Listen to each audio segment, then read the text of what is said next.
So hey guys, and welcome back to X-Plane 11. So back in the usual, back in Ryanair, and quite an exciting one today, as PACX from TFDi Designs has actually now released. So it came out about 10 p.m. last night. So I was up until about 3 in the morning, kind of messing around with it, getting it to work properly, putting a few bugger reports as well.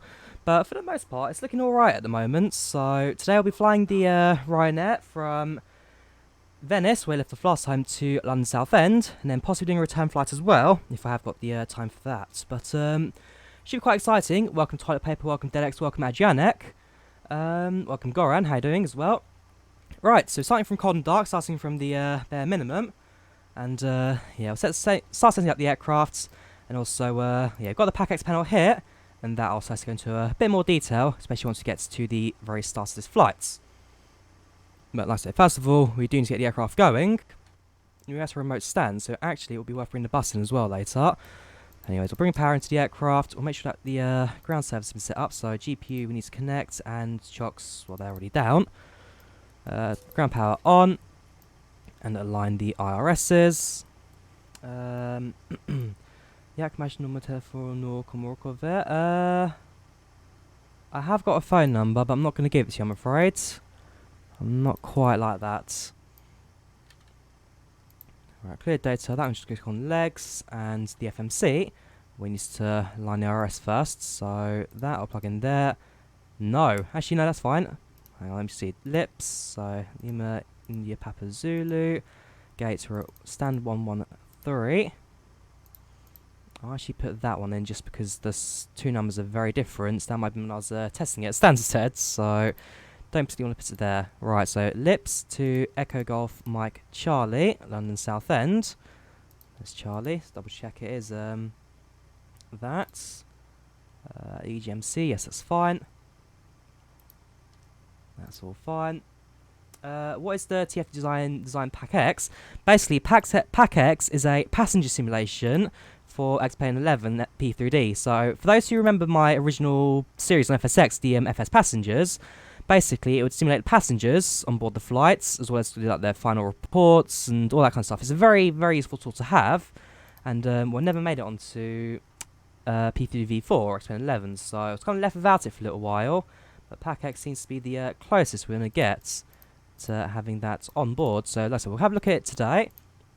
Double check here at things. So winds are 02. Hang on, one. Oh, 050, sorry, 050, which means the runway for use probably would be, see what the runway numbers are, 22, and 4, so we'll do 04 right, so departure runway, actually hang on, no, it'll be 22 left, sorry, runway sets, per minutes. Now set up the fuel on board the aircraft. I never really do it from the panel over here, what I really should do, so we'll do it from here today. Great, it's all in kilos. Oh no, that's fine, sorry, I do need it in kilos. What camera am I using? I'm using the default X-Plane 11 camera. Have you already set up PACX for flights yet? Not yet, no. The PACX will set up once the passengers start boarding, since it goes through the entire setup of the flights. For now, it's just getting the aircraft ready to go. And so that's what I mainly want to get going. So payload is going to be, how much weight do we have on board?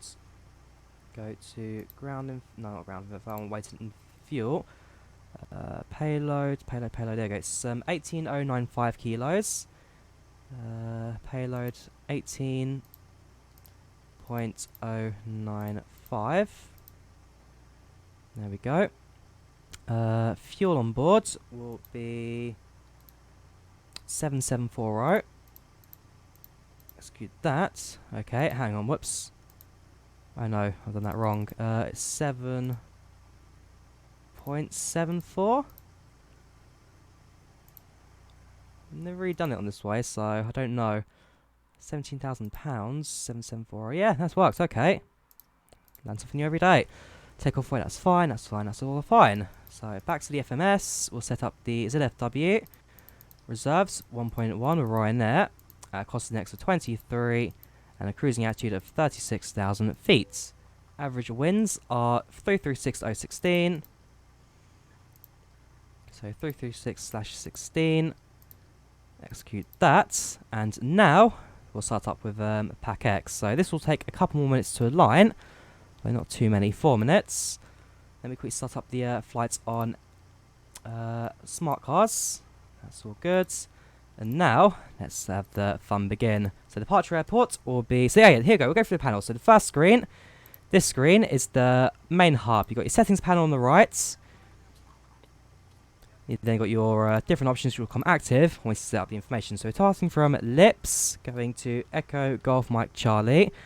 We'll be departing in about 15 minutes with a flight time of 2 hours and a cruising altitude of 36,000. Flight number, we are FR2183, flying a Boeing 737-800, carrying, if I check smart cars, we are carrying 161 passengers. So 161 will go into that. There we go. Wi-Fi is equipped. Yes, we can have it, but we're Ryanair, so not going to happen. I just realised we actually need the bus if we are going to do this properly. Next, we will also be going for custom safe demonstration. This is the one thing that doesn't work just yet. Basically, once I think that'll come in the next update. Basically, you select your customs safety announcements. In this case, I'll go for the Ryanair one. Although I'd say it's not quite there just yet. Although Colin of TFDi is currently fixing that and should be hopefully up in maybe the next few hours. So we'll see that fixed shortly. But I'd say, see, it's the main flight startup there.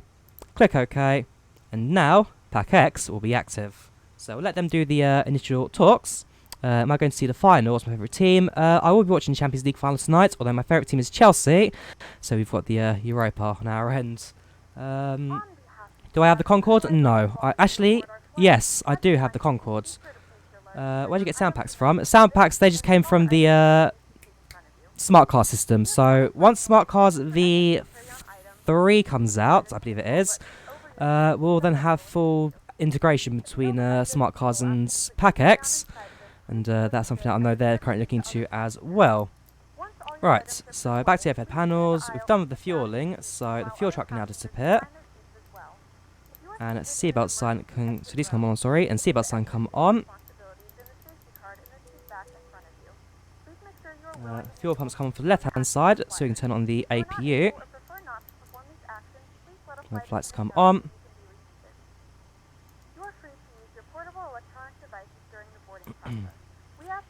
Panels will be aligned in 1 minute. That's looking good. Your dampener on.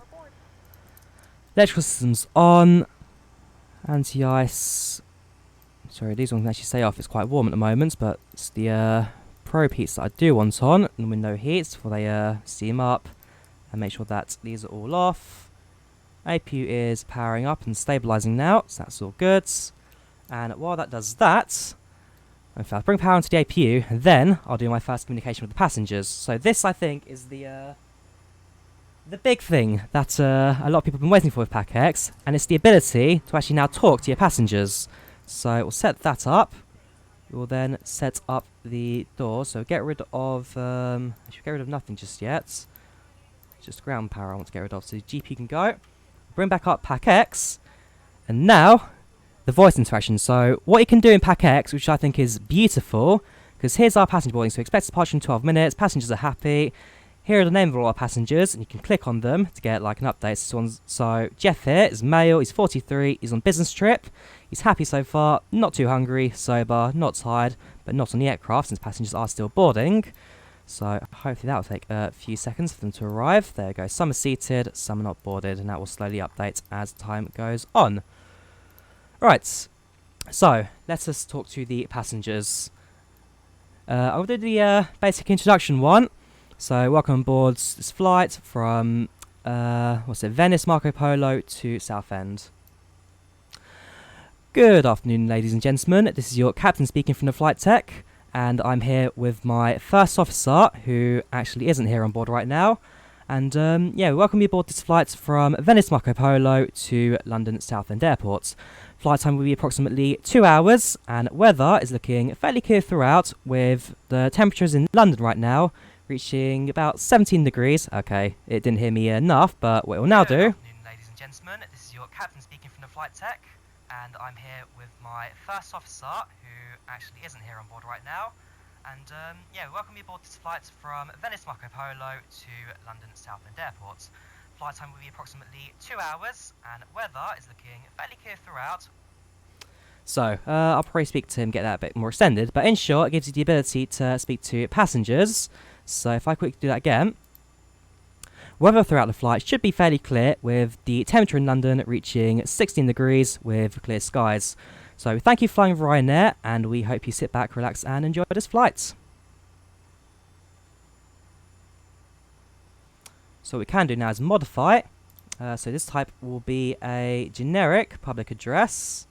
Although they've actually got ahead of schedule, aircraft problem, boarding status check, delay, X-flights, boarding, X-flight cabin, general public address, return to gate, alternative outside on. So go again for the public one, just finish that off. It should be fairly clear, with the temperature in London reaching 16 degrees with clear skies. So thank you for flying with Ryanair, and we hope you sit back, relax, and enjoy this flight. And depending on what you say and the emotion you put into it, what PACX will do is kind of translate that into the machine code and whatever. And passengers will react to it. So there you go, we've got some happy passengers now, we've got some content. So we've definitely raised the mood in the cabin by speaking to them. Although, of course, there's a few passengers still not quite on board just yet. But hopefully that should be done soon. Otherwise, I don't think it will cause much of an issue, say if passengers are still boarding and don't quite appear. And on the settings, I know we can also set it so that boarding can just be instant. So if I save that, I believe that will now kick all passengers aboard. Not just yet, okay. So give that a few seconds to run. Passengers have been spoken to while they're boarding. And that just gives you a few more minutes now to set up the rest of this flight. So go for the M1 limit, SoCal set, take off, we won't do just yet, since we will now be doing the thing. Are there pre-recorded interactions? Yes, there are also pre-recorded interactions. So if you don't feel like speaking to your passengers. Good afternoon, ladies and gentlemen, and welcome aboard. Please note the cabin door is now closed. We ask that you make sure that all devices are in airplane mode and your larger devices are now shut down and stowed. If you have not already, please fasten your seatbelt and verify it is low and tight across your lap. Your tray tables and seatbacks must be in the full upright and locked position for departure. So like I say that. Yeah, guys. So you got pre-recorded interactions. They come on automatically as well, but you can also push them as well. So if that was a public address, that might be the next flight cabin one. And throughout the flight, you'll get the cabin crew speaking to the passengers, giving them updates throughout, serving drinks, serving food. It's a pretty well put together system. I'm certainly liking how it's looking. Anyhow, I still have my flight plans put in, so I'll quickly put that together. Let's grab the details. So we are first of all flying to Rokib. Directs to Naksav. Then it's directs to Unimi. Then it's Lima 12, Lima 12, followed by Mogti. Then it's Papa 66 to Kilo Papa Tango. Kilo Papa Tango. Next is Lima 608. Doesn't exist, so we'll go for Kunod. I'm not using any updated directories. I probably should do. Probably get a subscription to Navigraph at some point, but we'll carry on. And it's directs to Lirsu, followed by D-Nuts. Quite a long flight plan this, but we are flying from Italy to the UK. So it's Uniform Lima 608. And our final waypoint is Summum. Activate that, execute that, departure. Well, first one is Rokib. So we have a Rokib departure on 22 left, which we do. We'll input that, stick it on init ref. We use 10 degrees of flaps. Center gravity set, 1, 2, 3. So we put that back on legs now. And this one stays on takeoff reference. Passengers are all on board, and that I can now reference. 7 is to expect departure, so that's all good. That's all good. Passengers all on board. We've got 8-year-old, 4-year-old. So we've got some younger passengers on board as well, and a few older ones. So I think there was a leisure one earlier for 84 years old. They all have different names, profiles, genders. Everything you see there is kind of really bringing the world of flight simulation to life. Anyways, we should now remove all the ground services. So actually what I need to do first is close the 2 doors. Ground handling, all of it can drive away now. Board cargo can now close as well. Remove the chocks and set up the lighting as required. So we'll turn on the strobes now. Anti-collision comes on. Wheel well and wing stay off. Leg lights not required since it's daytime. Cruising at 36,000, so I'll set up the pressurization for that. Afternoon, welcome Jack. How are you doing today? How are you doing? Hope you're well. So it's set this also to 36. Speed for takeoff is 138, so I'll stick that on there as well. Flight director set and sets. As far as I'm aware, we are now ready and secured for pushback. So ground services, better pushback. We will request a pushback. Ground to cockpit. Please show me where you want to go. Runways are to our left, so we'll stick the airplane over to here. While I'm pushing back, or just before I push back, while it sets itself up, I'll then give the message to Ground to cockpit. Tow is driving up. the guys to get the aircraft, and you've not driven away for some reason.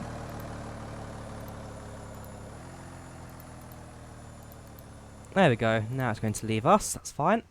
Thank you, currently patching PACX, but maybe I'll use until after the exams. Ouch, I know the thing, man. I did my exams about 2 years ago now, and they were tough, but worth it at the end. I did come out with quite a few passes. Right, set the lips again. QNH will be 1021. You can actually see it. So 18, now go 21. Weather's fine. It's currently at 8 knots, 200. Hi, Drawyah. Really enjoying the route you gave me. No worries. Sounds good, man. Glad you're enjoying it. Doors and hatches are closed. Ready to connect. Ready to connect. Let's actually double check if there's anyone active in the area. I probably should have checked that first before getting the aircraft ready to go. There is Euro Center 1353. I don't know if they're covering my area though. Let me double check it on the map. Trust me, man. GCSE is killing you. Wait till A level starts. Right, I've just had a look, and yeah, the sensor actually just misses on me.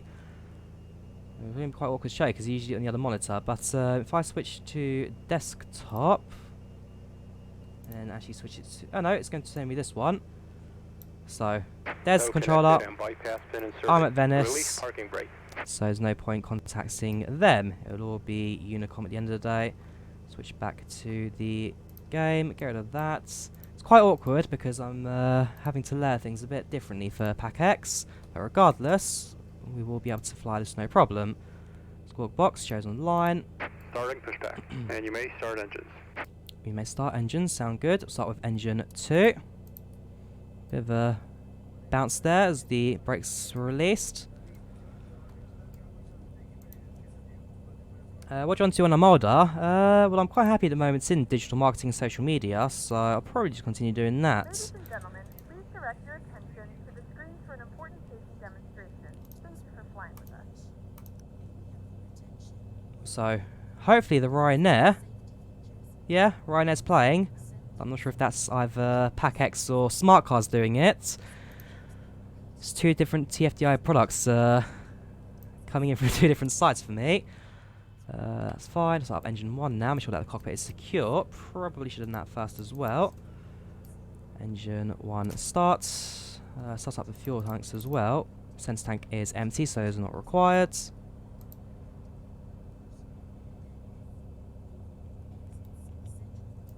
Engine 1 starts. Is this X-Plane 11 modded? Yes, this is modded X-Plane 11. We're flying the Zibo 737 using PACX on that sim, X-Squawk box. And we'll have a few Orbex sceneries as well, once you do come towards the UK and towards Southend. Right, engine 1 should soon be active. There we go. So we'll now switch the bleeds around. Switch power onto the engines, APU comes off, and packs come on.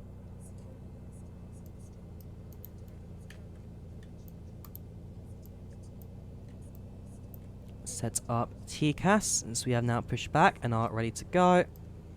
Trim needs to be at 3.74. There we go. Double check the overheads. Operation complete. Set parking brake. Parking brake set.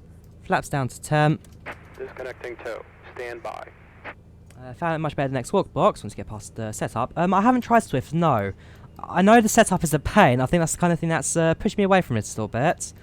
But I have definitely heard good things about Swift, including the aeroplane anchoring, so it's no longer floating in midair, no matter if you're flying the same people on P3 next FSX.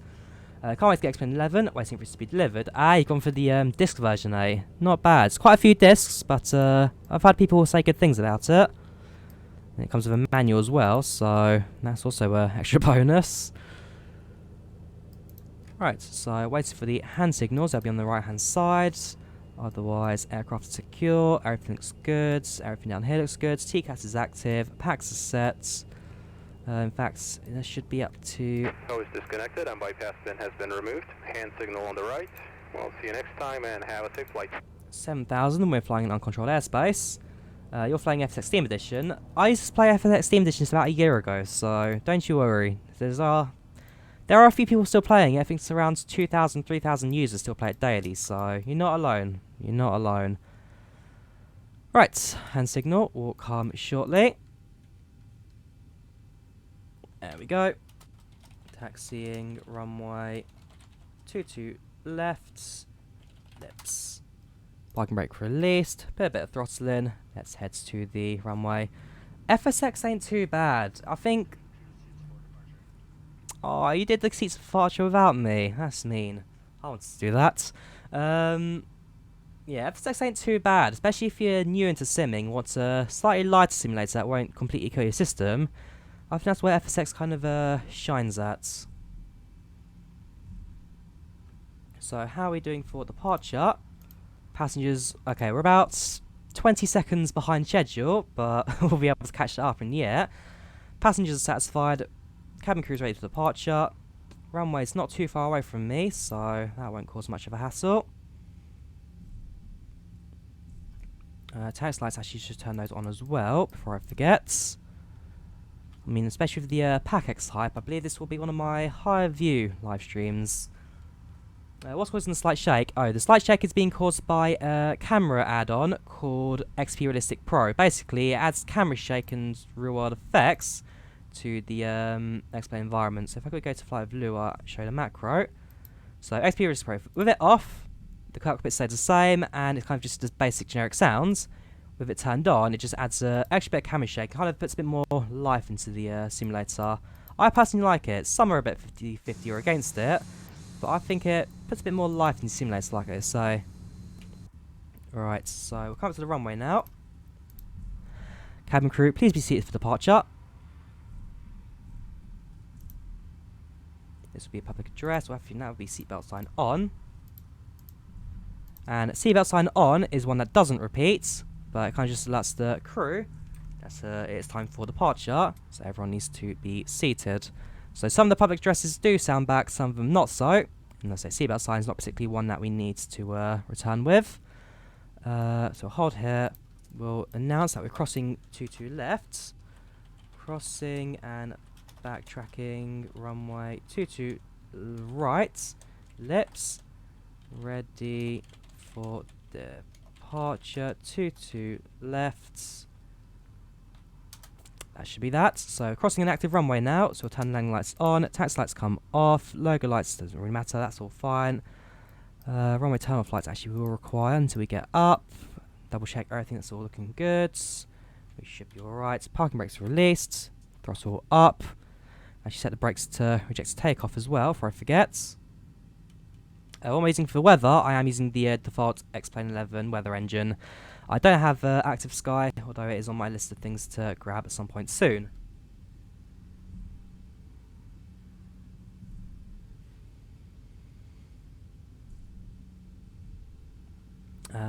VAS and out of memory issues, what convinces you to switch over? Same here, same here. That and constant lagging.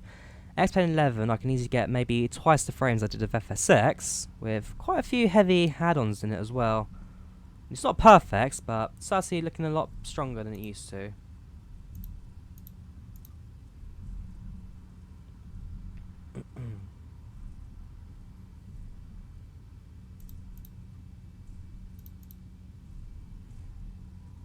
Bring back the throttle slightly. We're about to leave runway 22 right. Swing the aircraft across. We have got takeoff clearance, and I don't see anybody coming to land, so we'll presume that the runway is now clear. We will probably... we actually make a decision here. Do I backtrack or not? I don't think I will, actually. I'll swing the aircraft to the left and the right, but we should be alright for departure with the remaining runway length here.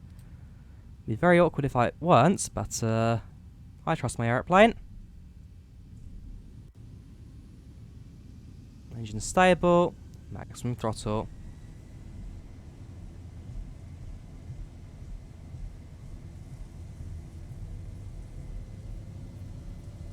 knots. 80 knots.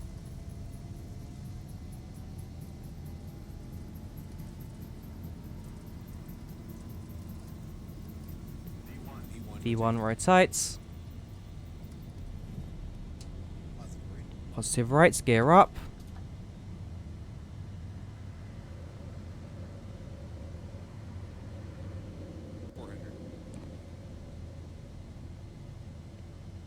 $400. Activate autopilot. 1000. Flaps up to 5. Lock landing gear. Flaps up 1.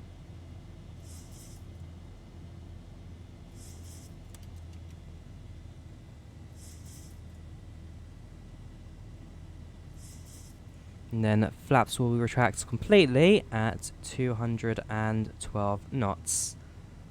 So nice and standard departure. Although with PACX, we'll be able to see what the passengers thought about it. Hope that went fine. Rejected takeoff brakes will set. One last check of the overhead panel. Everything is looking fine. As long as we're pressurised and all good. TCAS is set. No traffic in the area. We'll set back to route. And yeah, so now well on our way. And it should be in the UK in just under 2 hours. Of course, you being the viewers get the overhead displays on the screen showing me my flight info and all that. Although PACX is what we're interested in today. So expected arrival is in 1 hour and 53 minutes. Passengers are very satisfied. So we can go for a few more names again. So for example, Jamie Elliott here, 19 years old, male. He's on a business trip, not particularly hungry, but he's content. He's not had any drinks. He's seated and not particularly tired. Mildred Warren, she's a female, 51 years old, on a business trip, sober, not hungry. As the flight goes on, a few passengers will get hungrier and hungrier, and at the same time, as drinks get served, we'll probably get a few drunken passengers. Now, sometimes they can get a bit rowdy, and we have got instance turned on. So, for example, if passengers started fighting in the back, we could have a few of those issues to face with. But for the most part, it should be alright. We've got head schedule messages we can say. So about problems with the aircraft, we've got delays if required. So if we're coming in a few minutes late, if we need to land at another airport, we can do a diversion. Public address we can also do as well, which is past 6,000, so I'll turn on the standard altimeter. And seatbelt sign, once we are at a slightly higher altitude, we can turn those off. Well, that being said, we're not doing too bad right now, so... Nope, that was the seatbelt sign off, but I just realised that's the job of the flight attendants to say. I just flicked the switch. Yeah, seatbelt sign's a flight attendant. I should have gone for what they need to say. In fact, can I do that now, or seatbelt sign on? The flight crew has turned off the fasten seatbelt sign. You can now get up and move around the cabin. However, we ask that you keep your seatbelt fastened when seated in case of unexpected turbulence. There we go. So yeah, flight crew will now do that. As the seatbelt sign is now on. Oh yeah, welcome to Silky. How you doing today? Hope you're doing well. Yeah, this is X-Plane 11. This is all flight simulators. FSX, P3D, X-Plane 11. The only sims it's not compatible with are Aerofly and Flight Sim World. But no, this is with all the major flight sims. Past 10,000, landing lights come off. And is it worth it? I mean, it's $29.99, which puts it at about €26 or £23 in the UK. And I like it. I like it. I haven't done a full flight on it yet. So this is my first full flight using PACX. So we'll see if opinions change throughout. But like I say, I was up with Colin about 3 in the morning last night, just helping with a few bug fixes and kind of just testing it out as well for the stream today. I mean, I've been waiting for an FSPassengers alternative for nearly 2 years now. The only reason I stuck with FSX for so long is because FSPassengers never got an alternative to bring it onto P3D in X-Men 11. So with PACX, it starts looking like a modern version of that, where passengers can get their opinions in, it measures your landings, your flights, all that. It's looking comprehensive, and this is still early access, don't forget. As time goes on, more development goes into it, things can only get better from there. So, initial reactions, I love it. I mean, I can talk to passengers, we can do whatever.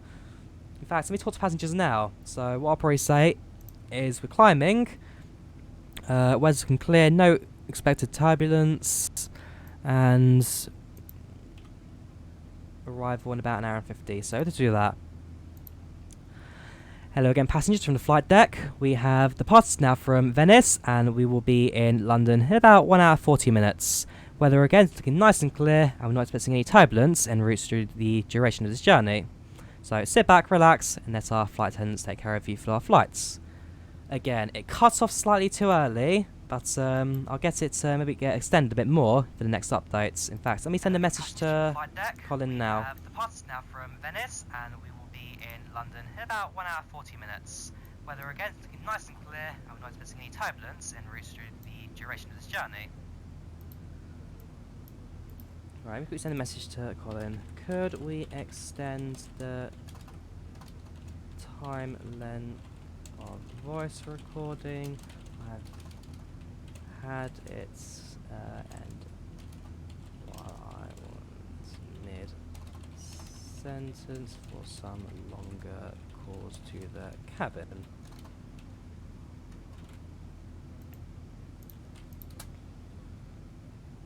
In fact, also let me have a look at the settings. Maybe always extend it on that. Instant boarding and deboarding. Auto set time 3 seconds. That's fine. That's we can kind of change it in case you need to do something different. That's just my microphone. Auto hide delay 2 seconds. So when I click away, it will hide in 2 seconds. There we go. Show and hide pop up. I could set a hotkey for that actually, but I don't quite know what keys I've got set and binded to X-Men 11 right now. So maybe not.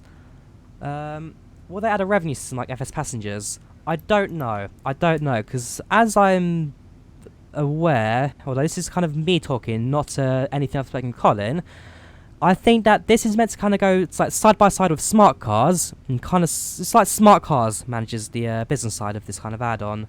So I could be wrong. I probably am wrong. I usually am. What's the magenta line going on there?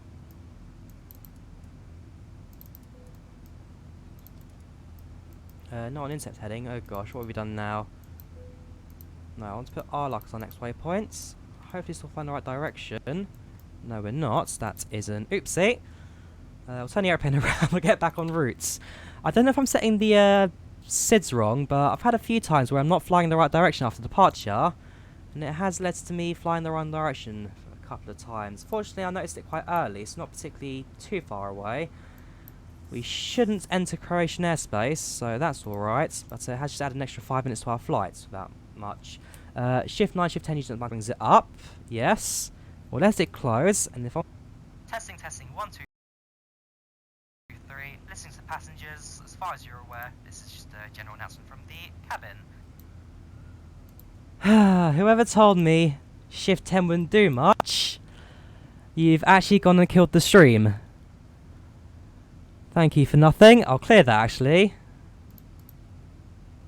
Yeah, let me just clear all the hotkeys and apply that. Yes. Who said that? Sorry. Silky, I hate you. Yeah, no worries, man. I just realised, yeah. X-Plane doesn't bind Shift 9 or 10, but OBS does. Right, so those on Twitch, hopefully had to, yeah, so those on Twitch will have to restart. So those on YouTube should be able to carry on without much issue. There you go. YouTube says stream resumed, so it won't cut it in the middle or anything. Thank goodness for that. Technically, it wasn't my fault. Yes, OBS by default sets F9 to stream start, F10 to stream end, and F11 for screenshots. It's annoying because I was actually doing this for Flight Sim Model earlier in the week, taking default screenshots and all that, so I should have realised that, but nope. Not today. No worries, Silky, don't worry, nothing against you. It's a today I learn moment. Today I learned the true meaning of OBS. So, the airport, as we now fly, we actually may be able to spot it because we are flying back over where we left, which is just beneath us. Where is Marco Polo? Oh yeah, there it is. That's from the cockpit, if I just look down. That right there will be Venice Marco Polo Airport, where he left a couple of moments ago. You know, Explain didn't have any bites to that, but I don't know about OBS, absolutely not. Maybe if I used XSplit, XSplit would not have any key bindings with it.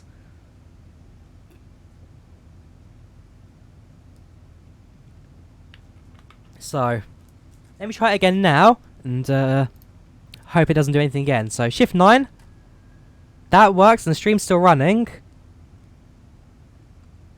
And Shift 10, actually I'll wait till we're at cruising altitude and I'll do a Shift 10. Is Ryanair my favourite airline? Honestly, yes.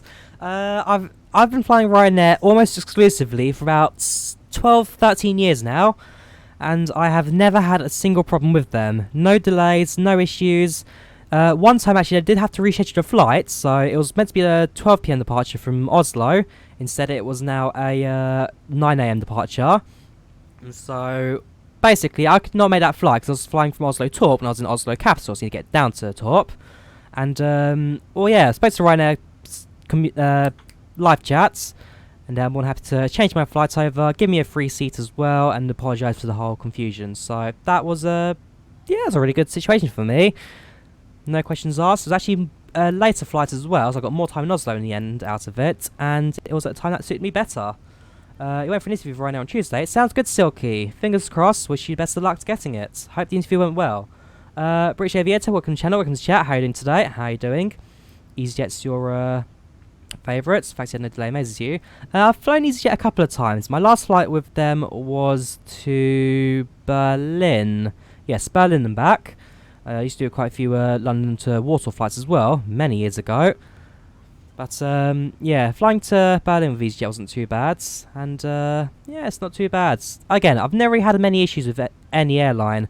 The only time I've ever had an issue was with British Airways, although that was entirely my fault and not them. Basically, because with most airlines, if you miss your flight and it's your fault, so you don't get a refund or anything like that. And so, when I was in Helsinki last year, for those who were watching my channel back then, I lost my passport in Helsinki. Actually, I lost my passport in Lappeenranta, which is a small town on the other side of the country, towards the Russian border. But, yeah, I had no passport on me. I had to go for the British Embassy to get a new one sorted. And it led to a couple of awkward days going back and forth, get some new documentation, just to get myself back home. But, regardless of that, I had to get a new flight ticket. There you go, there's Venice below us. New flight ticket sorted with Norwegian. That was my first time flying Norwegian. They're actually pretty good, no complaints. Free Wi-Fi, yay. And yeah, they weren't too bad. So I've flown for years now. I've been flying 3 or 4 return flights a year for the last 12 years. I don't ever really have issues. Never had a cancellation, never had a delay. Well, maybe I have had one delay, and that was 2016 during the French air control strikes. That was a 45-minute late. But yes, travel nightmare. It was a mess trying to get new passports, but it did work out in the end. It did work out, and I did get back into the UK 3 days late. So I had to miss out on a couple of really important interviews at work, but we were fortunate enough to kind of let it slide, and then the company doesn't even exist anymore now, so yeah, a few things happened, and not related to what I did, but yeah, it kind of got shut down a couple months later. Anyhow, we're now at coming out to 34,000. We're just past flight 3 actually, flight 0330. And so once we're at cruise altitude, I'll then do another announcement saying we're now flying at 36,000 feet, which is about 12,000 meters. A few clouds, otherwise all clear. Just a generic kind of announcements you'd make to your passengers. Jet2 is your favourite amazing airline. I've never flown Jet2. Never flown Jet2. It would be interesting to find me one of their older airplanes, but yeah, I've never really had the, I guess not the opportunity, I guess, to do it with them. None of their routes are particularly appealing, I guess, and for the price, Ryanair also do it a lot cheaper. In fact, let me have a look at the Ryanair website now. Let's see what kind of prices they're putting up. Can you add the Ryanair safety demo into this? The answer is yes, but not yet. It's a small bug where the sound does not quite... Sorry, the custom safety announcements doesn't quite get played in the tool just yet, PACX. But Colin is aware of it, and I know that in the next update it will be fixed. So, yes, when he starts up the flight, starts up the scenario... 1,000 to go. You do get the opportunity to input your custom safety announcement, which in my case would be the Ryanair one.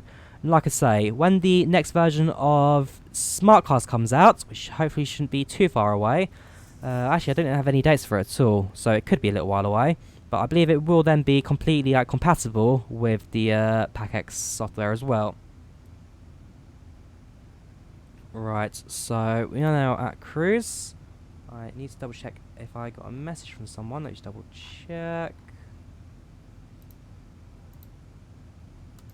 No, that's just someone streaming as well in the 320.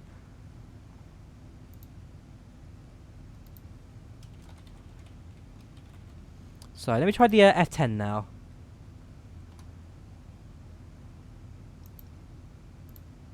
That didn't do anything. Check my setting. Oh, sorry, it's because it's Shift F10. OBS is still working, sorry. Yeah, I need to get used to this. Right, Shift F10. Attention, ladies and gentlemen, we have now reached our cruising altitude of 36,000 feet, which is about 12,000 meters. A few clouds have come up, otherwise we're not expecting any turbulence, and flight time, we're about an hour and 30 towards London Southend. So that will be a public general. Attention, ladies and gentlemen, we have now reached our cruising altitude of 36,000 feet, which is about 12,000 meters. A few clouds have come up, otherwise we're not expecting any turbulence, and flight time, we're about an hour and 30 towards London Southend. There we go. Nice and simple. Gives you the robotic voice of the radio overhead as well, and it sounds good. It sounds good. Hang on. So you love VSX as your staff from Vexis. Sounds good. Sounds good. Haven't they only just started single flights? No. Okay. More package. Yeah. So Jet2 and Thomson or Thomas Cook. You only ever really fly those airlines if you're looking for a package holiday. So that's also the main reason why I haven't really gone with them. I don't go for package holidays. I always book a hotel. I always book a flight, and it all just works out.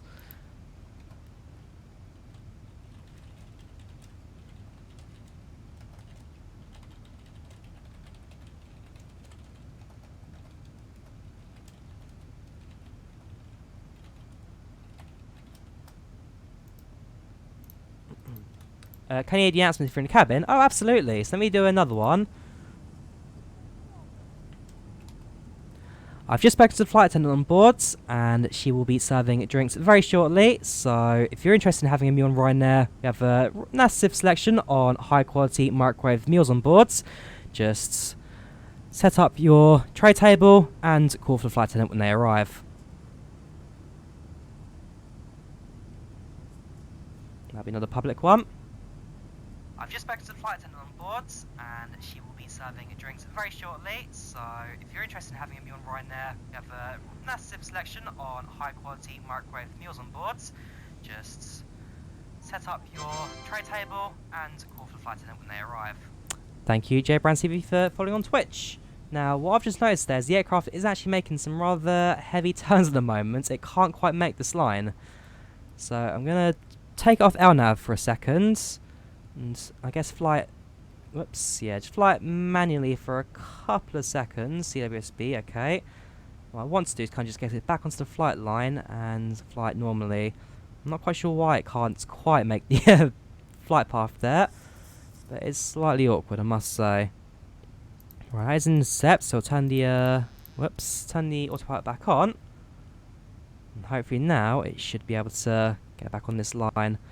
It's only with me in FSX. I mean, I watched quite a lot of Flight Deck to Sim. He's great when it comes to streaming. Yes, you can have that shout out. But no, Flight Deck to Sim. He's the real world 737 captain who flies the next plane. And, well, yeah, I'm sure when he gets PACX, he'll certainly be bossing that as well, for sure.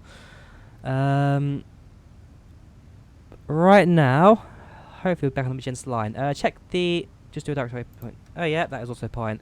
It's the second time I have to do a direct waypoint. So weird. Right, let me go to the passenger satisfaction. Let's see what's going on right now.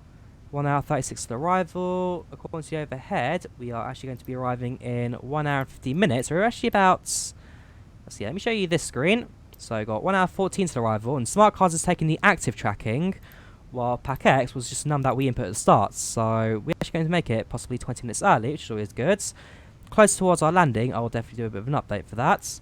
As for passengers, yeah, they're all happy. They're not particularly hungry. A few contents.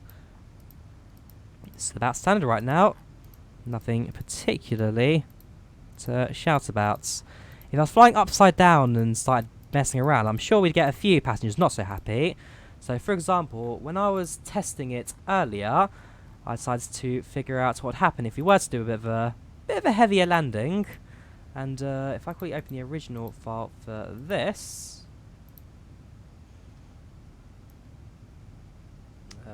Yeah, it's fine. Yeah, so this is what a heavier landing looks like. So, annoyed and afraid. Not looking so great. And this was done with a landing of 22,000 feet per minute. So, ahead of schedule, unexpected delay. Never heard of a plane flying like this. Glad we're here early. Yes, someone will always be positive on a Ryanair flights. That will always be facts of life. But it really is a comprehensive add-on, this. Certainly not fun to play with, and like I say, I've thoroughly enjoyed this. And especially as more updates come into it, I'm sure things will only get better from there.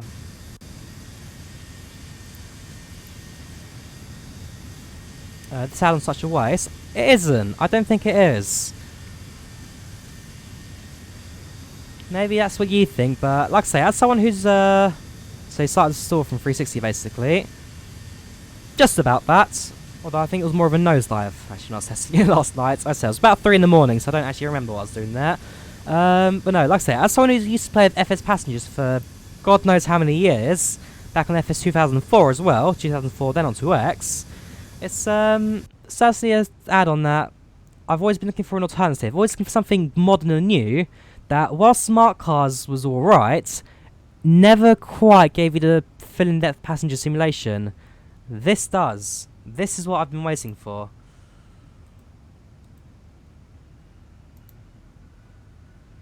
Welcome Joshua, how are you doing today? How are you doing? Hope you're well.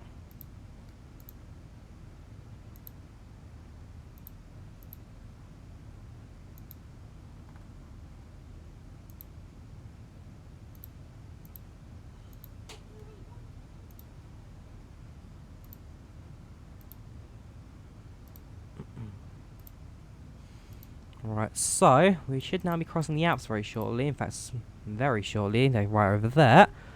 And as we continue with our flights, I say close to our destination, we will announce that we are about 20 minutes ahead of schedule. Now, will definitely improve the satisfaction because while the flight time scheduled is 2 hours, realistically it takes maybe an hour 45 to fly. I do take my approach into account, so maybe give it as a 15, but not particularly much to dwell on there. Anybody watching Britain's Got Talent? No, I don't watch BTG, I'm afraid. BGT, sorry.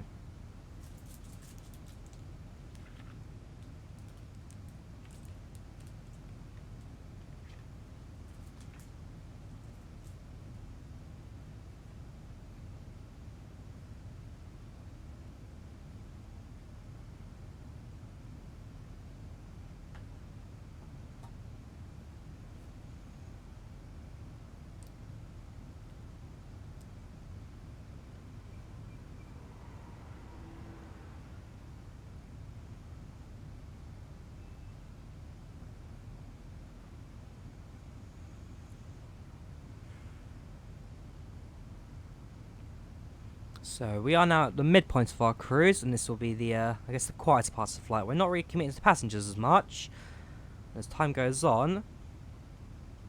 It's just a case of letting the crew do their thing in the back.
Welcome extra, how are you doing today? Welcome to the channel, welcome to the chat, hope you're well.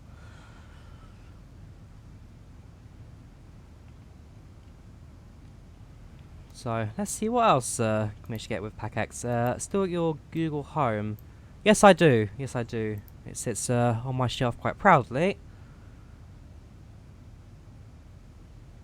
We'll do for the we'll do for a little while. No problem with that.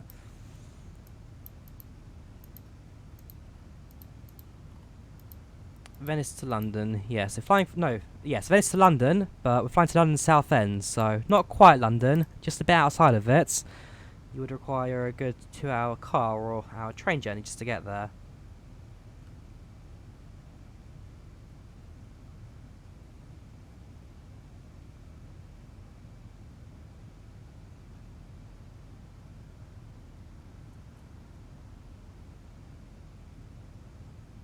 Did I just start? Yes, I departed approximately 25 minutes ago, 26 minutes ago I departed, so not too far into the flights. Done the most part of passenger interaction and all that, so we won't particularly do much until we start coming towards our approach and landing.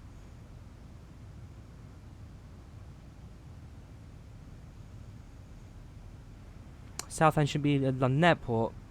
Southend shouldn't be a London branded airport. A lot of London branded airports shouldn't be London branded airports. Stansted and Luton, fair enough, because they are kind of the... Actually, how far should we go? I mean, you've got London Heathrow and London City, which are two airports within the M25 zone, and are true London airports. You've then got London Gatwick, which is down in Redhill, which is not particularly far south of the M25. And then you've got London Luton and Stansted, which is about an hour north of the M25, and particularly easy to get to. Yeah, Gatwick's not particularly in London, so how far does it go? Because you've got London Southend as well, which is about an hour and a half away. And then you've got London Oxford, which, while it no longer is a major airport, London Oxford I think is the furthest of London airports, which is about 2 hours away from the centre. And then the question is, do we make it London Northolt and London Elstree and London Biggin Hill? Are they London airports, or are they just general aviation regional fields? Oh gosh, we have created an argument now. Gatwick is London. Now, I've only ever flown through Gatwick once, and that was the return flight from Helsinki with the Norwegian Airlines emergency tickets. So, I've only been to Gatwick once. I don't really have much of an opinion on it. I hear a lot of people hate it, and I hear a lot of people quite like it. So it's a very mixed airport. Although for me, I think Luton would probably be the airport I hate going through the most.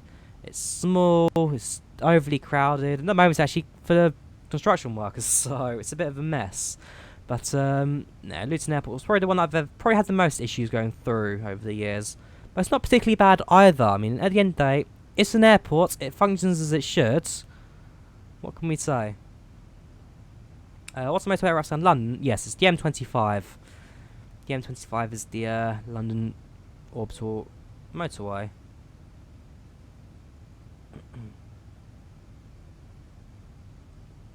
You don't really care. We've got that one person who just lurks in there.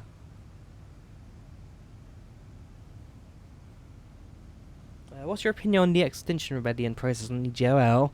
I think it's just a bit... You're flying drones into an airport. I mean, whether or not I'm supportive of the third runway or of climate change and all that, flying drones into aeroplanes is certainly not the way to do it.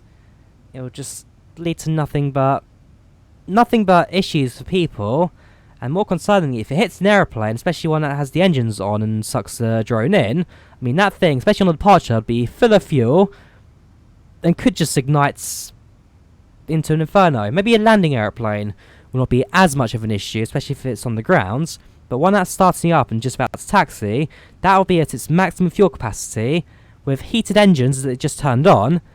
That's going to be a problem waiting to happen.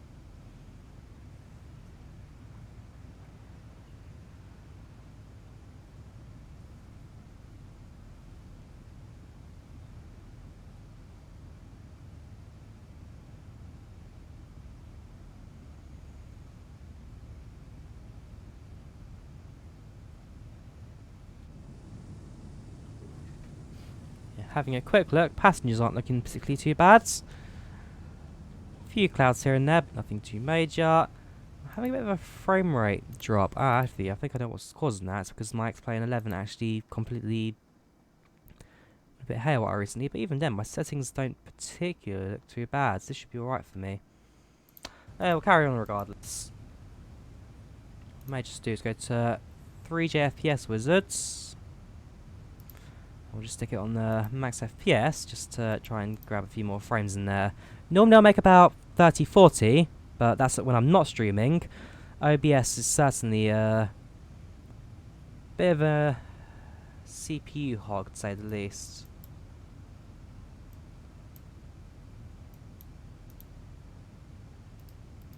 So let me just quickly kill OBS a tiny bit. Firefox potentially close that as well, because Firefox can be a bit of a hog as well if it's been open for a little while. There you go, welcome Fort Faces. I presume you're extra. Well, I could be wrong, just because I see the Twitch command being used there. But welcome Fort Faces, how you doing today? Welcome channel, welcome to the chat, hope you're well.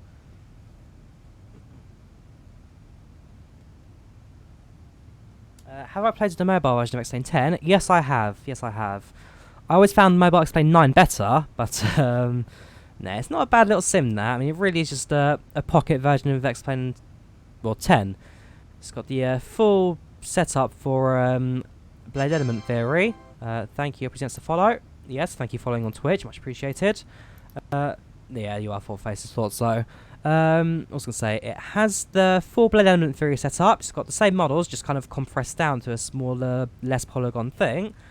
And yeah, it really isn't a half bad little thing, that. So, not terrible. Not the best, though. I think Infinite Flight is king when it comes to the mobile flight simulator setups. But, like I say, it's not particularly a bad little thing, that.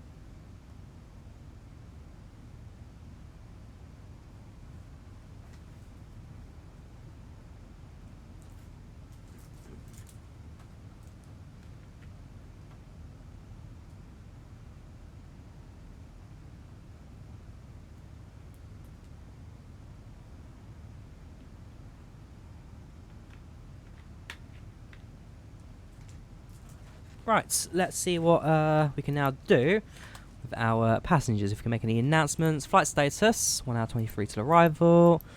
Still content, not particularly hungry, so not really going to do much in terms of food service and all that, but what else can we possibly say? Got a headed schedule, problem with the aircraft, we're not going to touch that. Delay, we're not going to touch that, we're a few minutes early to be fair. Diversion, if we need to land at a different airport, not going to touch that. General public address, we've already done. And seatbelt sign, we don't particularly need to mess with the seatbelt sign since we are in cruise. So towards the top of the descent, we'll do another speech to the passengers. I mean, we have got the ones over here as well on the, hang on, it's the first page, isn't it? There, PA system. We could do these if we really wanted to, but I don't think we have much of a use for it. In fact, if I get to the map, let's have a look at Avitab and what it brings to us there. So I presume we'll be on the south of Germany now. In fact, we've just crossed the border into Germany, so the answer is yes with that. And if we go for airports, Have a look at that. Southend setup. Yeah, this website's not quite active at the moment. I definitely need to work a little bit on that. It's 106 there, right? Not quite sure what you mean by that. Can you manage video services, meals, etc.? No, seemingly not. But I'm sure if people really want to see that, then you can always go to the forums for the TFDi Design Studio and have them. We'll put in a request to get that added as well. So, for example, I put in a request to have like a free mode where you're not putting in a flight plan or anything. You just have the audio kind of set up and kind of simulate passengers in the back, but not particularly go for the full stats affecting thing. But yeah, video services, meals, I'll definitely put a 1 actually, because that's not a bad little idea, that. And especially when it comes to, okay, 1 UK, yeah, so I'm in the UK as well, 1. Yeah, I wouldn't mind seeing passengers, actual service as well. Yeah. Right. Being serviced in the back as well. It'd be nice. I mean, I say, FSPassengers really is the, it's the set marker. The UI is a bit old-fashioned and clunky, but regardless, it was always a very well-built add-on. And the passengers were very well. I mean, everything was just perfect in that. Very few bugs, very few issues. Although PACX, I think, is the next step in it, especially with the fact that you can now talk to your passengers, hear the playback of your airline captain's generic voice filter, and yeah, it's looking really good. It's looking really good. I'm excited. I'm definitely excited for this, if you guys can't hear it. And especially once it leaves early access and moves into a bit more of a next stage kind of thing, then it's certainly something that I'll be following over the next couple of months. And we're likely using the majority of my flights thereafter. I mean, at the moment, I'm using Smartcast for a lot of my flights. When I stream, it's Fly Live. I've also got projects flying in the background as well, tracking the flights. Yeah, so we may now have PACX on top of that as well, which is just going to overload my CPU and completely kill this thing, but it's worth it. It's worth it. So I need to get a P3 set up as well. I'll also drag it onto that. Because, like I say, it's compatible with all the major sims. It's compatible with X-Plane, it's compatible with P3D, it's compatible with FSX. So yes, even the Steam Edition users will not be missing out on that.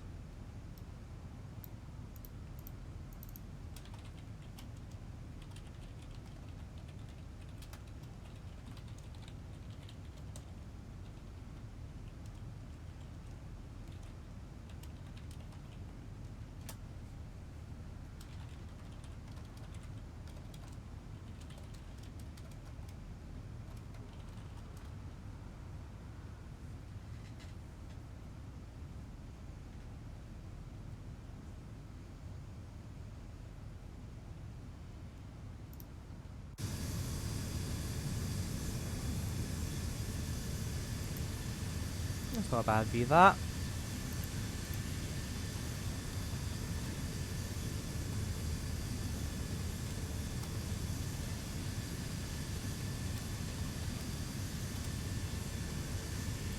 Let's grab a quick screenshot. So screen may go a bit fuzzy for a second.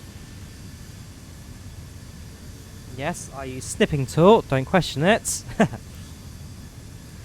finally PACX doesn't allow you to manage your flight crew. No, not yet. PACX is at the moment a passenger simulation more than it is for flight crew.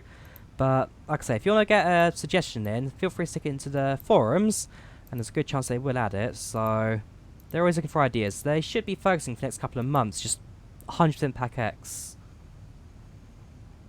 And they do want to get a few of the community ideas in, because at the moment, like I said, this is early access. At this stage, they now want to get products out for people to use, and now get the people's ideas into it as well.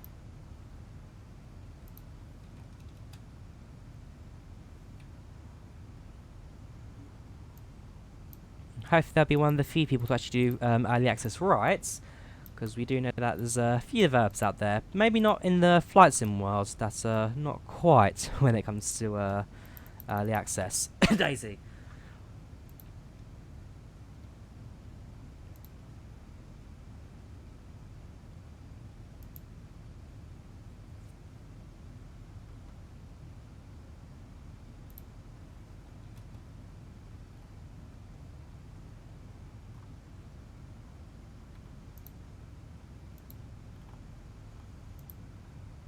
So waiting for FSPassengers replacement. Maybe Rex Simair will be the one. Rex Simair. It's not one I've particularly followed too much, but you are right. Another one has been announced. Rex are a rather interesting little company.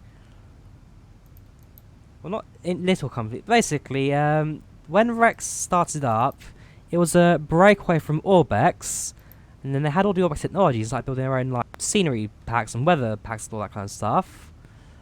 And yeah, they kind of, I guess, a lot of the community believe that Rex kind of copied Orbex. I mean, I don't really know where I stand in that, because I've not particularly used much of Rex. I mean, I've got the was it Rex? Yes, Rex Worldwide Airports HD, an add-on pack for default airports for FSX and P4V, which I will be honest, I thoroughly love. I mean, they really have rebuilt the airports in that sim. It looks great. But yeah, I'm not quite sure where I stand in the copying argument, and I do apologise, but I do actually now need to drag this back a little bit because my sim is not particularly liking that. I may go back to medium. I believe this was medium before. I do apologise. Give it a second to reload. But earlier in actually yesterday, my X-Plane settings kind of just disappeared and it kind of messed everything up a little bit. So give me a second to kind of kick that back into life. I do apologise. Shouldn't take too long. But I'm saying, Rex was kind of... People see Rex a bit of a clone of Orbex when they broke away. But they have certainly got some standout products that really do look fantastic. And so, when TFDi Designs announced... what's it called? When they announced PACX, a little while later, Rex then announced Simair. Although, as far as anyone's aware... I mean, yeah, look at the official forums now. They've actually gone to put it on hold. So... I'm not sure how far Simair is in development, how long it will take for it to come out. But, there you go, yeah, the core of their focus is solely on Skyforce, Weatherforce environments, and worldwide airports. So, once I finish that, then I'm back to Simair. This was back in November, yeah, updates November 26, 2018. And so, we'll see what happens. We'll see what happens over the next couple of months and weeks. See if they maybe kind of kick it back into life, especially now that PACX has released. It's kind of put a bit more of a competition in the market, to say the least. I mean, like I said, I do apologise. I do need to get X-Plane back of the scenery because we're flying right now at 16 FPS, which whilst not looking particularly too bad, I am more concerned by the fact that it does now mean that the simulator is flying at a slightly slower than real life rate. Is PACX still actually counting down the flight time? Okay, now it has paused it, so yeah, as far as anyone's aware, the simulator is paused. And not particularly dragging out of that, which is a nice little extra. Yeah, like I said, I'm excited for PACX. And as it goes into development, as I say, it will be something I'll keep an eye out on.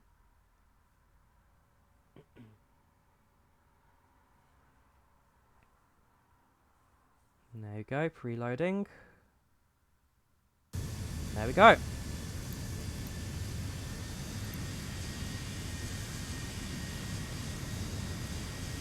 Oh gosh, it's frozen again. There we go. Don't scare me like that, X-Plane. You know I hate it when you freeze. Yeah, it's looking much better for the frame rate actually as well. Coming up to about 25 now. It's nice to see.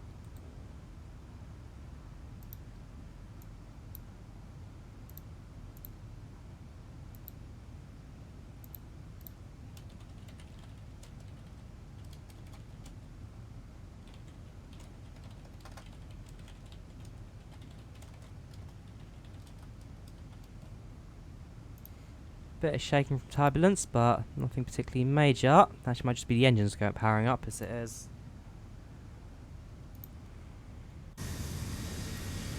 But yeah, Simair, even from the name of it, does sound a bit more like it's simulating air, simulating the entire kind of like passenger, flight crew and airline setup. PACX is definitely a bit more for the passengers, so you are right on that aspect. We'll see what they kind of release over the next coming months. Because Worldwide Airports HD is now out and fairly solid. Skyforce is also looking pretty solid as well. And the other one, I'm not quite sure where they're at with that, but we'll see how it goes as well. As well, possibly a few more X-Plane products as well. They may want to push some of those out, because they are starting to get a little bit behind with X-Plane 11. They are very much P3D focused. Well, did they not release Skyforce onto X-Plane 11? I'm sure they released Skyforce onto X-Plane. Yeah, Environment Force, they did.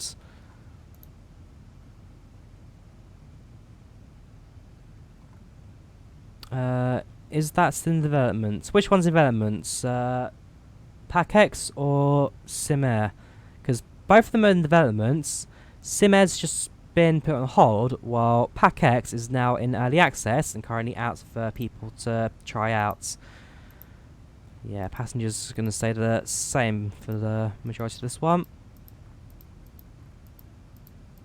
I think it's a 50-50 split between leisure and business.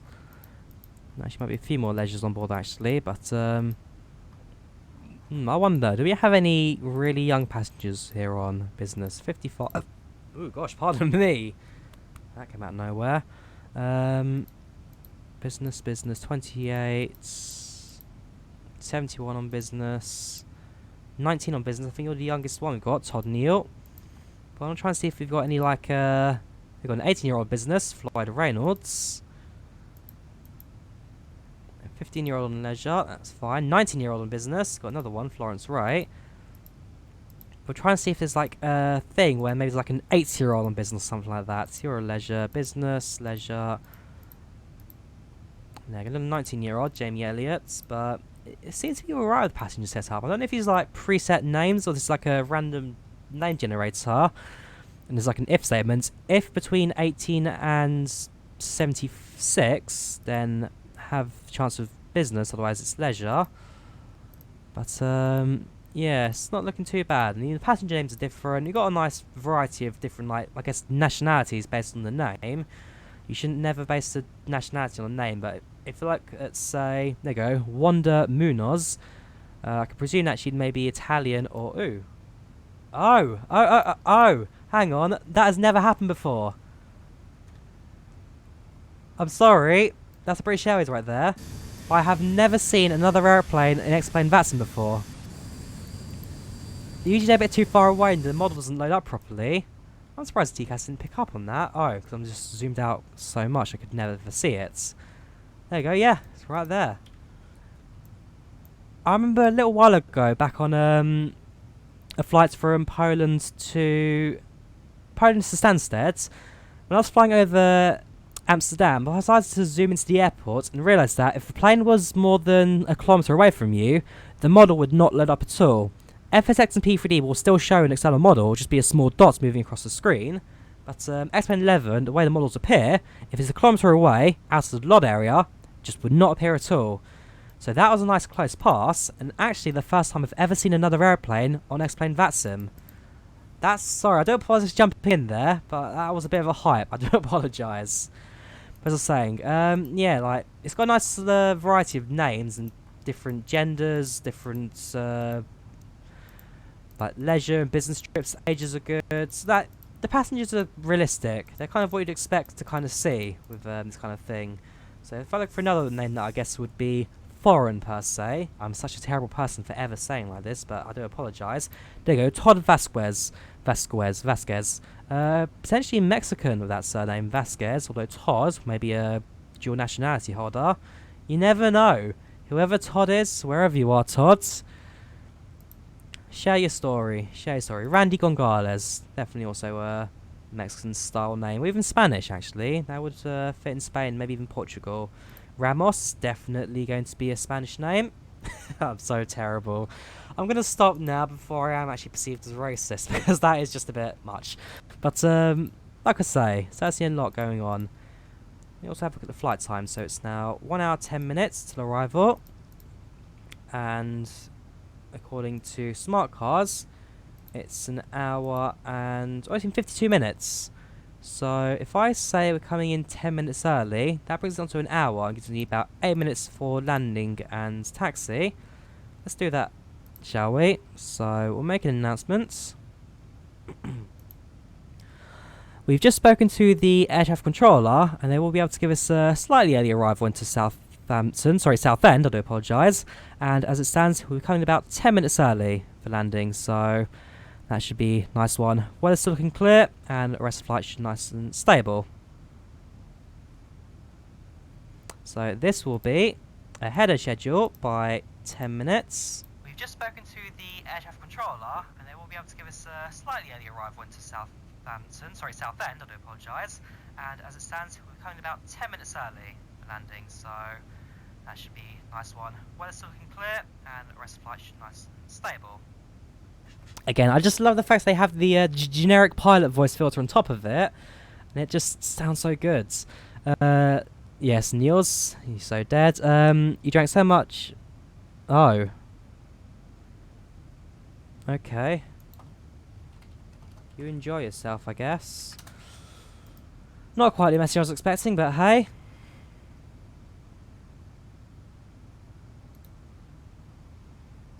Let's continue, shall we? So, if that's correct, actually, what should have happened... Give it a second to load. There we go. To the flight time, there we go. 58 minutes till arrival, so it does actually update it. Passengers now very satisfied because we've just announced that we're coming in early. And, yeah, if we want to say it again, so we can now delay the flight by 10 minutes if we really wanted to. But as it stands, we should be alright for the arrival. I mean, it's 51 minutes until we arrive anyway, so there we go, 50. So not particularly too bad with that. It's a nice passenger simulation, like I say. It's kind of... It gives you more to do. Before it'd be just sit back and let your passengers do absolutely nothing for the duration of flight because, well, the passengers don't exist. But now, it's kind of, like I say, it simulates the passengers. It gives you some life in the back of your aeroplane. And it is looking good. I'm definitely excited to see which direction they take. Maybe like we have in P3D V4 with the brand new, what's it? GSX V2, where you have the passenger models actually boarding the aircrafts through the exits. Maybe with JAR Design's ground handling, we'd get the passengers models boarding the airplane as well. If they did that, combined with PACX, I think you'd have the perfect passenger simulation. You see people board, you see people do their thing, and yeah, it's actually looking pretty good.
Show you some announcements. What do you want me to say?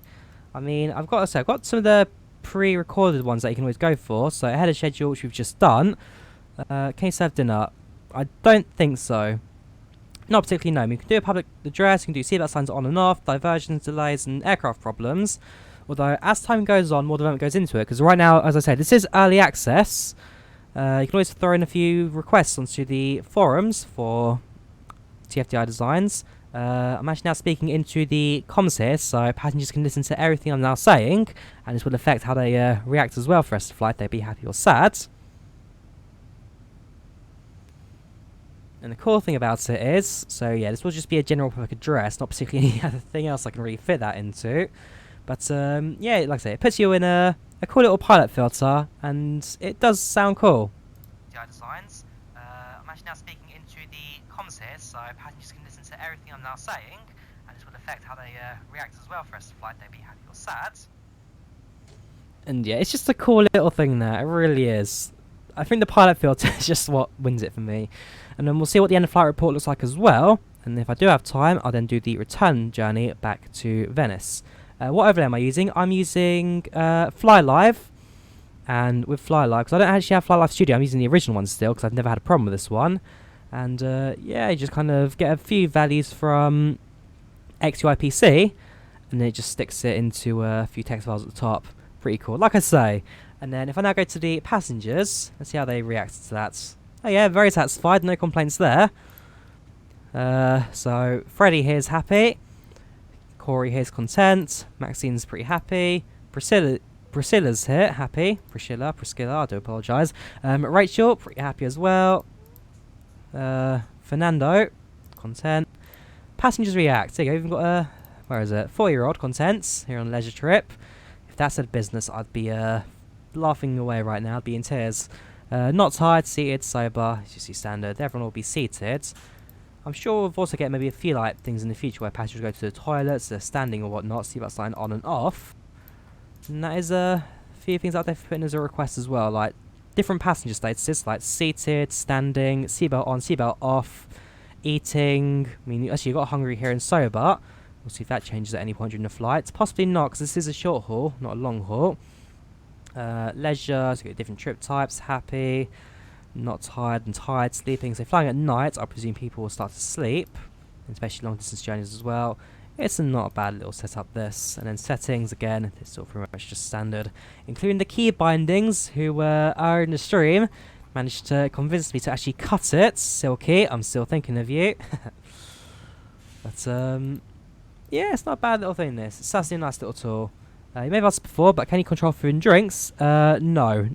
The answer is that no, but could have potentially moved to not yet. It depends if someone requests it on the PACX forums, TFDi Designs, and then they potentially add it in the future as well.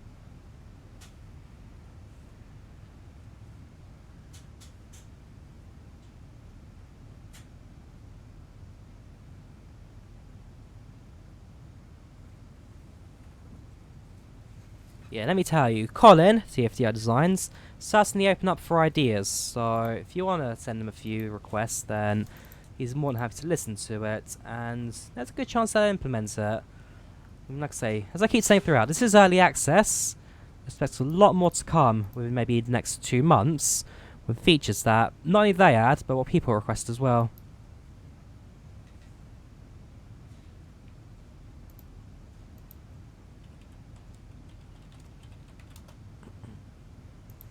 I mean, if you look at the TFDi Design forums, I have already put one request in there. One suggestion. And there's a few of them actually going up as well. Ooh, Josh is making a request in there. Oh no, he's responding, fair enough.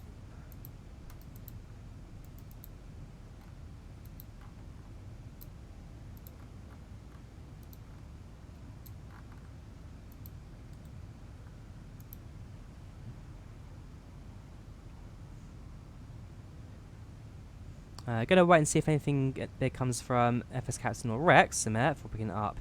Oh yeah, I've also got FS Captain as well. Forgot about that one.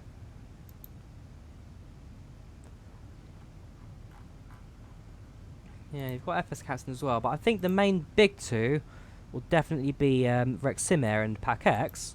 But at the moment, PACX does have the advantage in the fact that it's actually released. Like I say, Simair's been delayed, and FS Captain's a bit more obscure than the others. Not particularly like a massive developer, but you never know. If they do well and come into the spotlight as well, they could grow. I mean, TFDi Designs were also a pretty small company up until the 717. When the 717 released, VAMSys and the whole smart card system was also in its infancy, not quite out there. They had Jetstream Radio, that was doing pretty well. But when the 717 came out, that is when the all the focus went to them, because first of all, they're the first ones to do a 717, and it was a very, very nice one as well. The quality of the modelling, detailing in the systems, that was it's phenomenal. It really is to this day. So yeah, we'll see what happens with the release of Captain and Simair especially. They said they have plans for X Captain, but it'll come after FS Captain V2. Currently version is 1.8, so yeah, they have got a few more versions to go. I'd like to see what actually will happen to FSPassengers now. I think FSP will just stick to the original kind of FS 2004 and FSX kind of network. There's not much going around it, and I'm looking at the forums. Most of these forums are a bit dead as well, actually. Yeah, it's a bit of a dying one. It's sad, it really is. FSPassengers for nearly a decade was basically the monopoly of FSPassengers add-ons, but he tried developing it for 64 bits. As just says, Digital Citizen, he just fell ill. He fell ill. He's quite an old guy now, actually. I'm not sure how old he is, but I know he also enjoys flying around in his real world a bit, and is also flying in the real world. But again, no work till last year, till death recovers, and hopefully he will. Hopefully he will. There you go, Daniel Polly, on Geneva, Switzerland. I hope he comes back. I really do, because at the moment FSP is still king for passenger simulation, but certainly it's been a bit of a gap, and others are starting to fill it now. Yeah, hopefully he does get better, because he has been, like I say, he's been out of hospital and out for the last 2 years really. And yeah, last year kind of just got too much for him, and developments just had to just stop. He couldn't take it anymore. I mean, he's still active around the forums every once in a while, and I remember when I actually first got FSPassengers as well. There was also a few emails between him as well, and that was back in 2017, I think it was, maybe. Although I also had the FS 2004 version before that as well, but he's still in and around. Not completely active, but does lurk from time to time.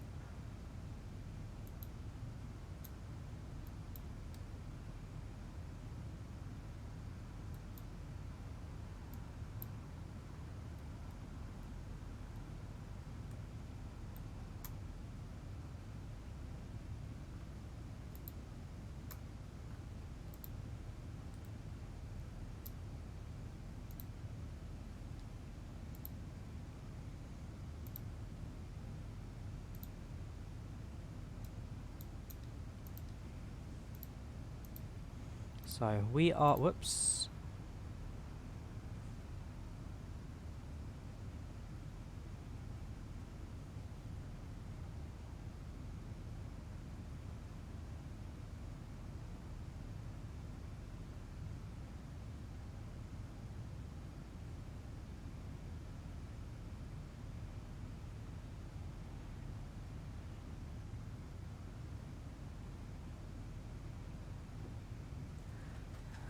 How far are we from landing? Let's have a check now.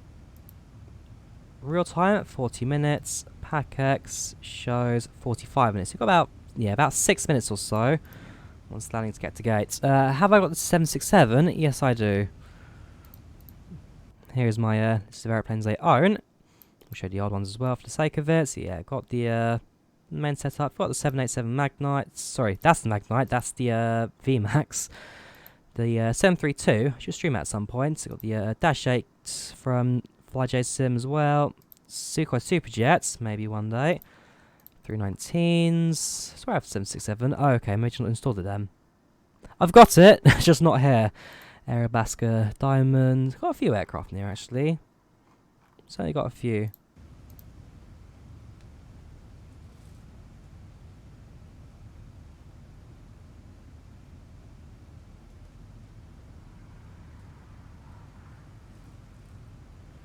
So flight time is just over to an hour.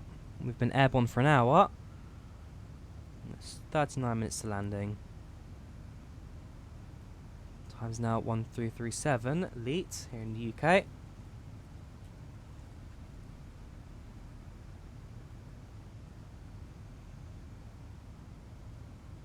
Yeah, the flight factor 7.6. It's a good little aircraft. I think out of all the long haul jets, the 7.6 is probably the most well defined.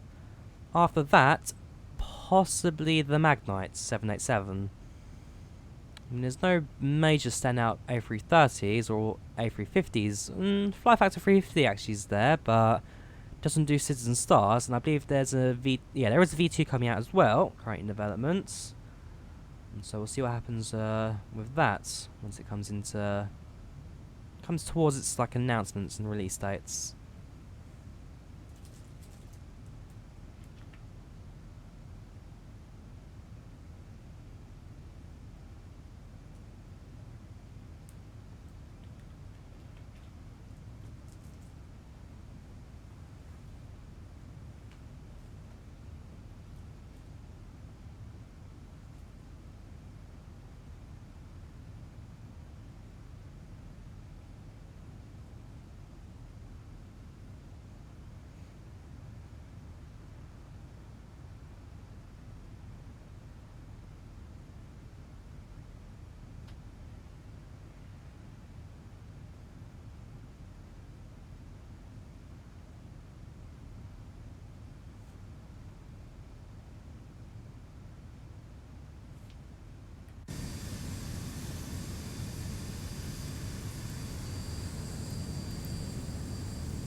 I don't think I've actually flown into Southend Airport before, not even in FSX, so this will be a first time for me. The approach shouldn't be too bad. It's by the coast, so yeah, expecting a nice and simple landing turnaround, and then we should have time to actually go back to Venice in the end. Having a look, we are a little bit ahead of schedule, and the winds right now are good for going south, so should be a quicker return flight as well, maybe about 10 minutes, 15 minutes out of that.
We've got to a voice room. Have a look.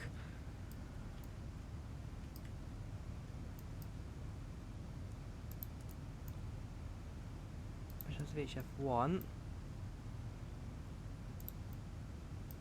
Let's use online. That would be important things to look at. Squawk box shows online. Got active sensor tower. We've got active Gatwick ground. Amsterdam's active, and there is also London Centre. Southend, KFC 277, unit 120 Party Calgary, please. Alright, hang on. Make it out, make it better. Just next from first, voice stream perfect. The reserve coming as well. We've got a few active towers, but when we get into London control, that is definitely when we'll be seeing some voice comms for the landing into Southend.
Another left turn, so coming back in towards stronger headwinds. This is a bit of flight that could potentially slow us down, but I don't think it'll be by particularly much, so it should be alright for the remainder of the cruise as well.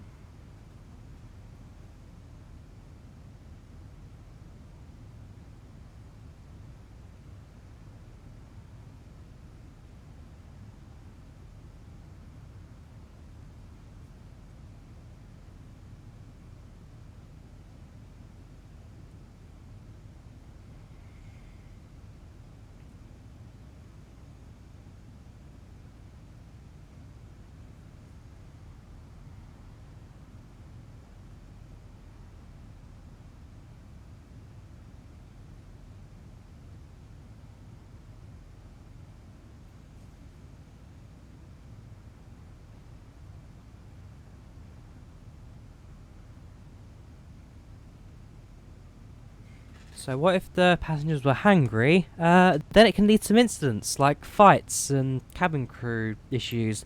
So like I said, we have got issues turned on, like enabled incidents. But at the moment, everyone's still very satisfied, and everyone is pretty happy. Maybe because I had announced a little while ago that we are going to land a few minutes early.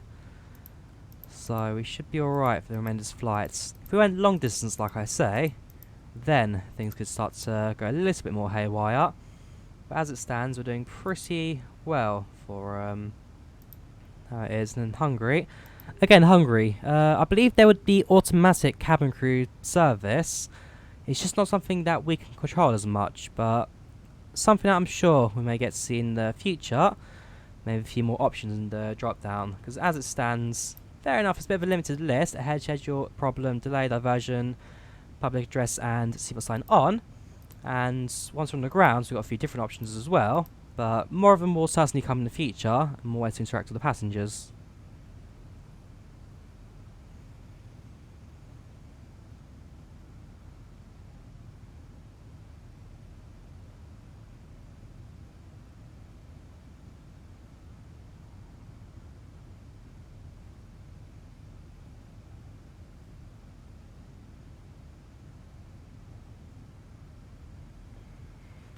Not sure what you mean by... Oh yeah, okay, thanks. No problems, man, no problems.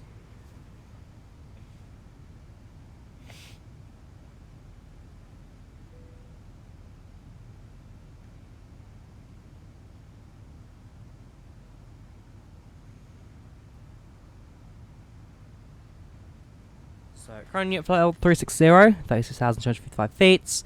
Speed is 420 knots, heading 296. And top of descent, actually, we haven't even programmed our approach into Southend yet. We should probably do that now. Do we have a summon approach? And see what the winds are like. So WX EGMC. Our winds are 130 at 6. So we'd probably go for runway 23. Or was it Sogox? I'm sorry.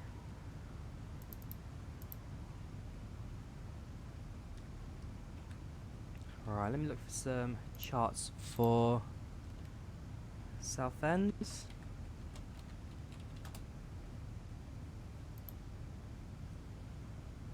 Skyvex is alright, but I need stars. There we go, 16 charts on jet view.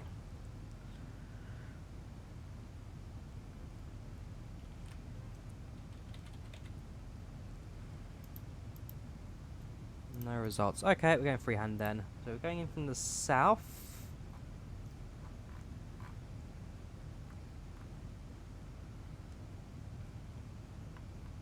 Runway, that's the sit, sorry.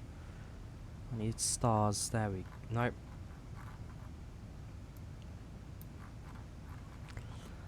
Where are the stars? There we go. So, where's the airport? Here. That's London City. Oh, wow, I'm searching city charts. That's completely wrong. Okay, it's going to have to be the Southend Airport's on... Whoops.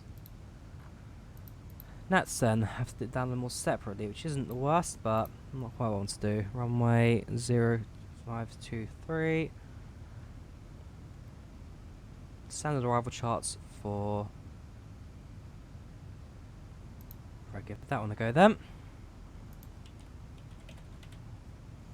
There's one chart where someone does appear, and that is on...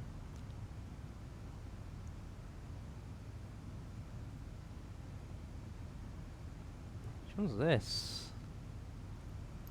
Spear to Lima, apparently. Look at a 1 Lima approach.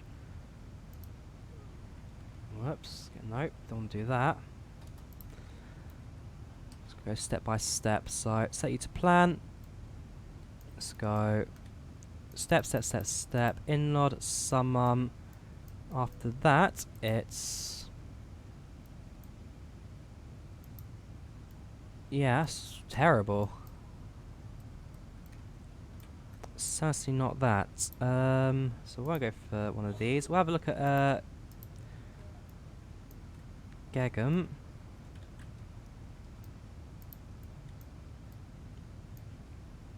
Better, but not quite. I really should get charts for this, but I'm not researching properly. Have a look at the other ones then. So, standard arrivals for this one.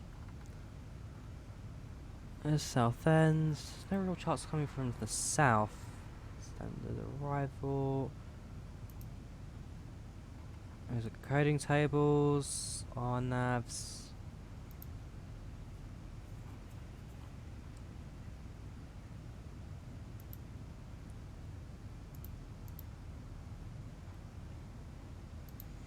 What would 05 give us in comparison?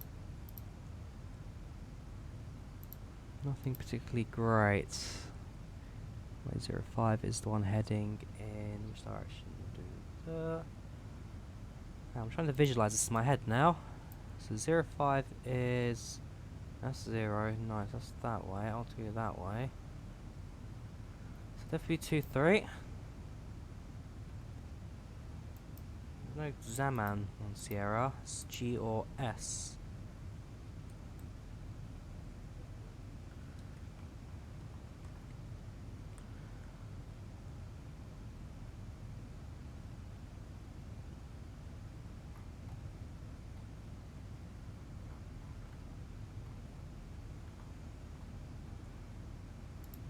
Okay, we'll execute that.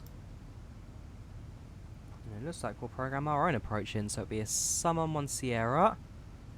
It's got summon, which goes to Logan.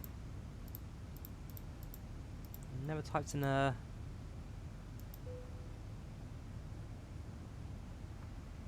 approach in. It's Gegmu.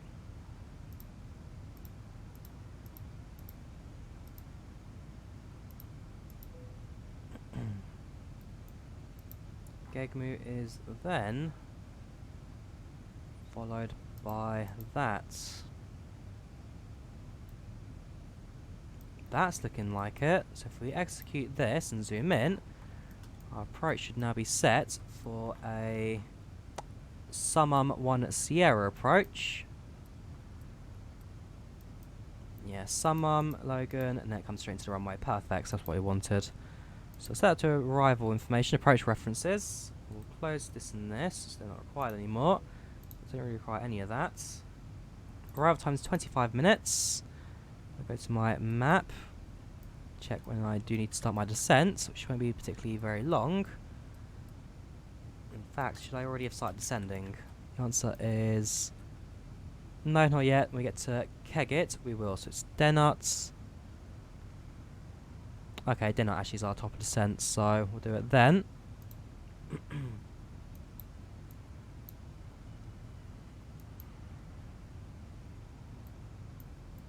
Is there anything else I particularly need to do?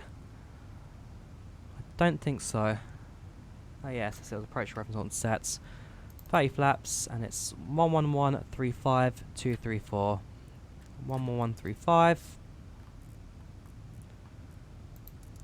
111.35. 234.234.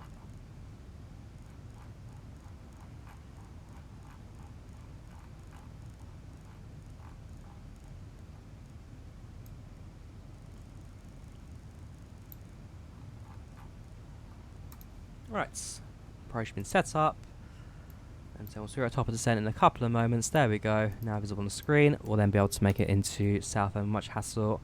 There will be active control tower by the looks of things, so we'll be communicating with them very shortly. But we can now see the coast of France up ahead, and that could be the Netherlands actually. That is the coast, yes, the coast of Belgium even, I do apologise. And then we start our descent into that.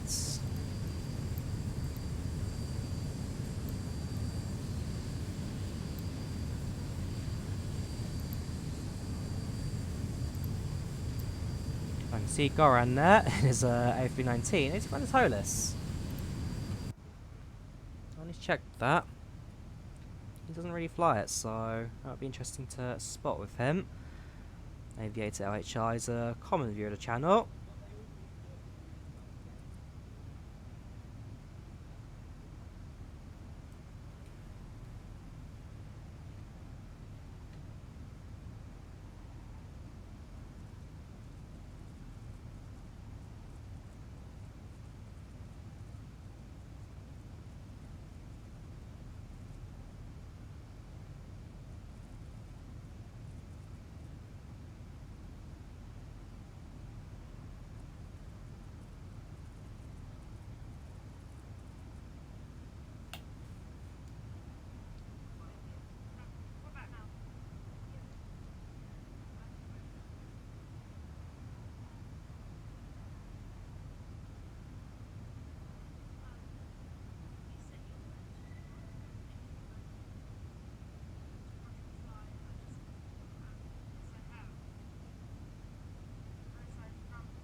Right, so 40 miles till landing. I'm now going to focus completely back on the airplane because at this point it is now, well, I guess it's coming up to the crucial bit, which is now descent and landing.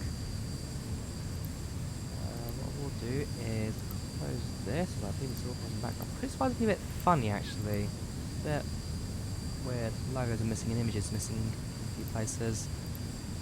Otherwise, everything's fine, chat's going fine. Stream's still active, again. Thank you for the confusion earlier, which killed the stream for a few seconds. F10 was the key command for that. We'll see if we can make... No, Amsterdam will be in the Netherlands up north from here. So, Belgium, which would be the main airport. I'm not quite sure what actually is the main airport here in Belgium. Keep an eye out for it, but that will be up to spots. And then, yeah, we're landing very shortly. Passengers again will be happy. And I get to make an announcement. Attention passengers coming in to land, weather's looking clear, blah blah blah. I'm excited. It's not every day you get to talk to the passengers in a virtual flight simulator. And that's, I'm sure, something that we'll also see in the future, I guess, similar products coming onto the market. Which will be the ability to actually record your own voice into this program, and then it just blurts it back at you with a slightly low quality filter, or at least to make the sound slightly low quality, but just fit perfectly in the airplane environment. It really is. So look at the passenger views. They're all going to be happy. Left hand side's a bit cloudy. Right hand side's just no, it's a bit clearer. You get to see some of the canals going through Belgium. Pause the cabin just from the back is pretty much the standards. Overhead panels pretty much perfect. We'll turn the seatbelt sign when we start descending as well. Packs and bleeds all sets.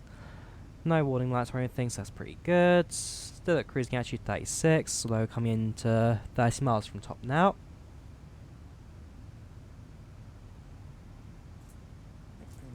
And then landing should be rather simple. We checked earlier, the winds over the UK right now are very calm, stuff like 3 knots, so I'm expecting no issues with landing. You could try and make it nice and smooth. Hopefully go for, well, I guess a greaser, because while in the real world pilots don't care about their landing rates, definitely within the world of flight simming, your landing rate's the most important part of the flight. So nice and smooth for our first PACX landing, shall we say. Because like I say, this is my first actual full flight in PACX. Last night was just messing around and trying out a few things. Today is being serious, so certainly nice to see real work with this one.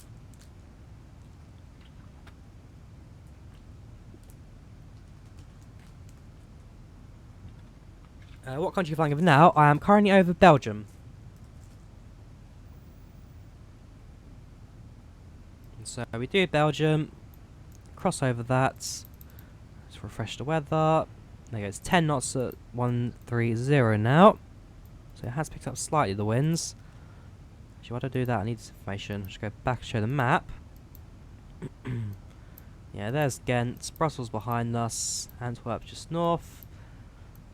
And then we cross the channel and head over to here, Southend on Sea. Sorry, London Southend on Sea. The London bit's very important, you can't miss that out. Where is the airport? It's Chelmsford, Wickford, Southend's down there. It's by the coast. We're looking for an open area where they can actually fit an airport. Is that it? Come on. Just the forever loading of Avitab. How'd you get out of its case again? There is a way some way you can click and actually brings it out of the case and drag it freely. I'm not quite sure where that is, the option. Look for a click spot somewhere. So yeah, that's where you angle it.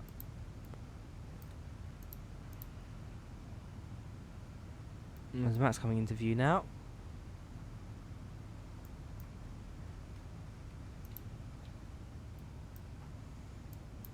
No, it's not the airport. Oh, there it is. So we're coming in from the north and then landing around that. Zooming once more in the PFD, sorry. So we see that coming in. There's an aircraft to our left actually, crossing paths, so behind us. very unlikely we'll see them. Yeah, as the airport's slowly coming into view.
Go, FMC light is binged, so that means start descending. We'll program that to 2,000 feet, which is the intercept for the ILS. There we go.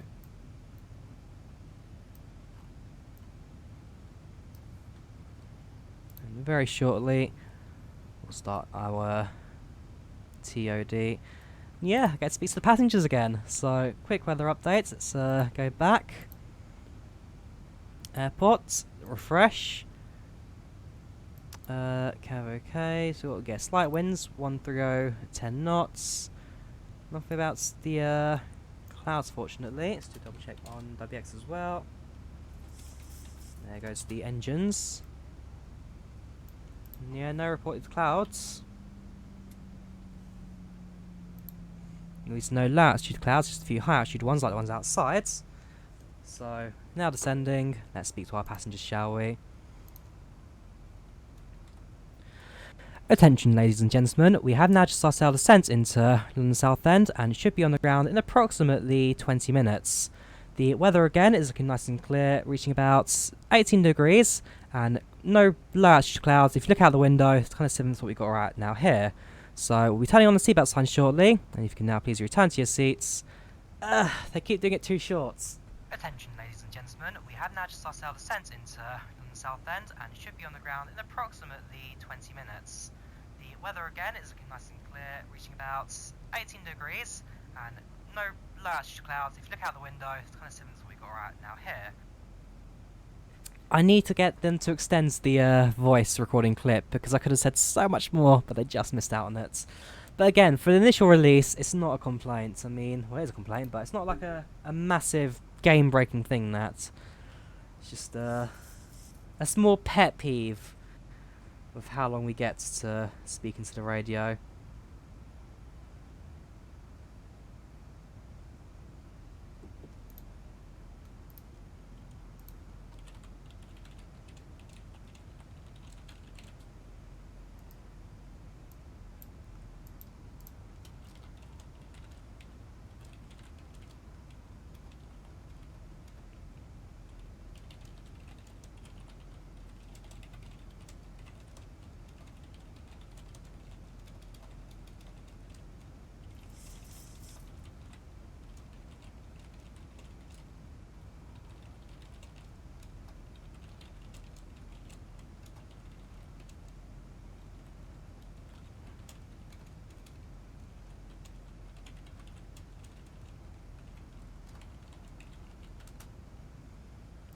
Right, let's go through the seatbelt one again. So, shift 9. In fact, let's also put the seatbelt sign on. That'd be important. This one would be seatbelt sign on.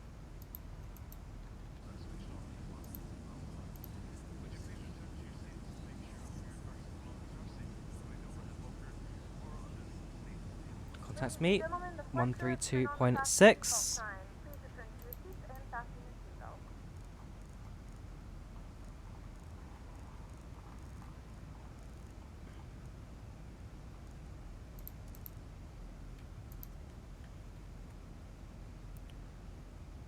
Good afternoon, London Centre. This is Ryanair. Who am I? Ryanair 9 Juliet Mike with you at flight level 270 and descending for Southend. Ryanair 9 Juliet Mike, London Control, Squawk 0, correction Squawk 7016, Simon 1 Sierra, arrival. 7016. 7016 on the Summum 1 Sierra arrival for Ryanair 9 Juliet Mike. KLM 12, turn left heading 295. There we go. So our approach we selected was correct, as was the runway. So it's now just a case of bringing the aircraft around and coming into land. Side our descent, like I say, we have done our initial contact with the passengers. And once we're about 10 minutes from landing, 110 for Ryanair 9 Juliet Mike. Yeah, 12 minutes actually till touchdown. Got the approach, so they're a little bit after that. 110 we said, so 110.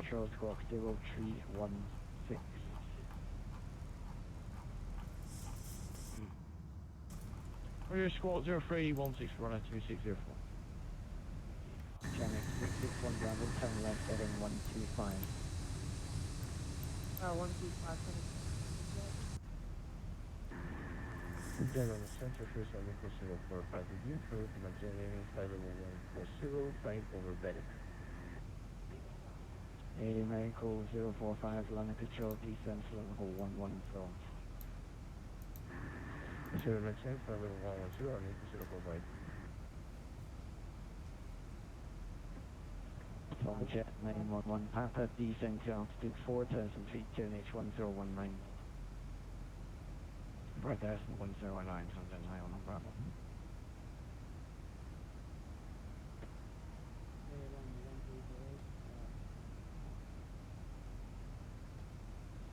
KLM 1208, contact Gatwick Tower 124.225 here.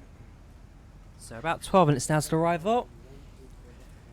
In 2 more, we get to do the bit I'm always excited for, the 10 minutes to landing, 10 minutes. WestJet 2, resume on navigation to WestJet 2, resume on navigation to Pole Hill, Papa Oscar Lima. WestJet 2.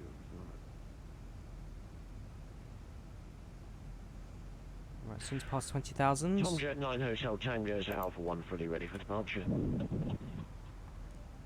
Tom Jet 9 Hotel Tango, runway 26, backtrack, clear for takeoff, wind 200 all the way 6 knots.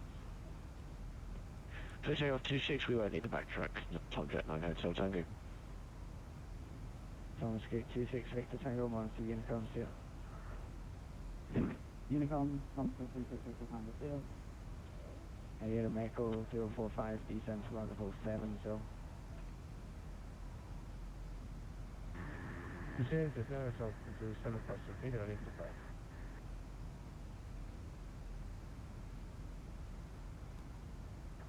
Tom Jet 911 Papa, turn right, heading 325. Right, passing through 19,000. So 911 we can't, about halfway through our descent now. Still got some of the Belgium and French coast visible, but the UK is now on the horizon.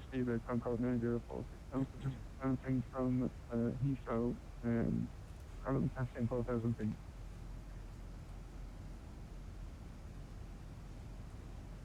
Speedbird Concord 9046 Alpha, London Control, squawk heading, climb, flat level Q90.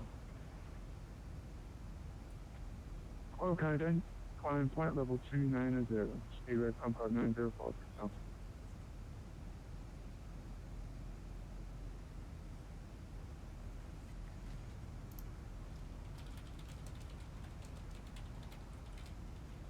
WestJet 2, monitor Unicom here.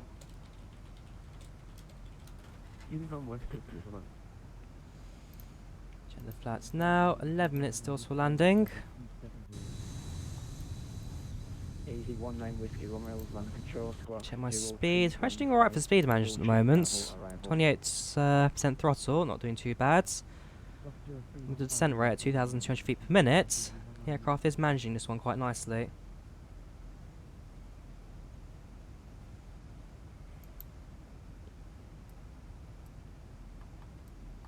Yeah, it's got a little bit further to go for the 10 minutes warning.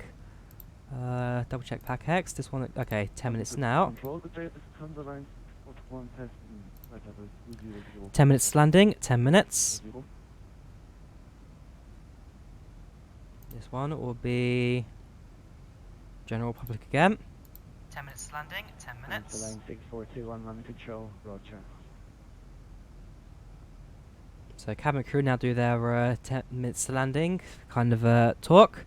So we're about to land. Please ensure that your seat belts are fastened and your tray tables are in the upright and locked position, and that window slides are open. You know, the usual guff. Stand the landing like Ryanair. Ryanair hard landings they're a myth. I'm afraid. At least I believe they're a myth. I've never had terrible landings, and like I say, in the real world, pilots don't care about their touchdown rates. They just want to land. 800 feet, QH1018. Tomcat 9 Hotel Tango, roger, climb flight level 170. I've just spotted something, I want to keep that. 170, Tomcat 9 Hotel Tango. Ryanair 9 Kilo Mike, descend flight level 80, expect ILS approach from my 23. Down to runway 05 and down to 8,580 for Ryanair 9 Juliet Mike. Right, down to 8,000. Although flying on the other runway apparently, so I'll quickly switch that around. Let's keep that, and hopefully not causing much of a hassle.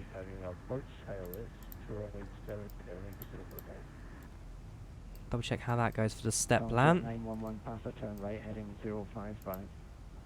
Yeah, we need another waypoint in there. 055, Tomcat 911. Let's go for quick charts. PGMC charts. Go for NATS. 0523, yeah. No, on the other one. And just going up, since you have to slow down a fair bit.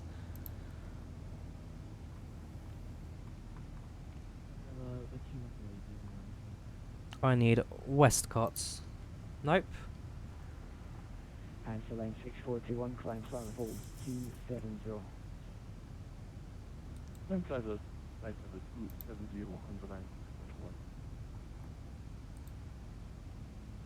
Tomcat 911 Papa, turn right, heading 120 degrees, descent to altitude 3003, cleared ILS approach runway 15.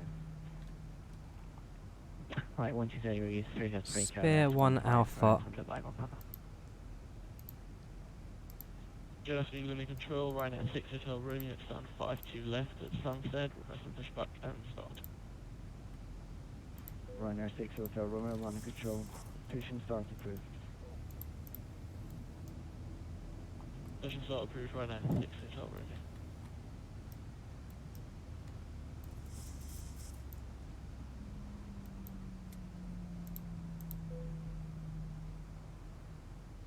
What waypoint is that causing the slight break for me? Logan. Okay, that's just because we're coming in from a slightly different. Yeah, we need to skip Logan, so next waypoint will be that.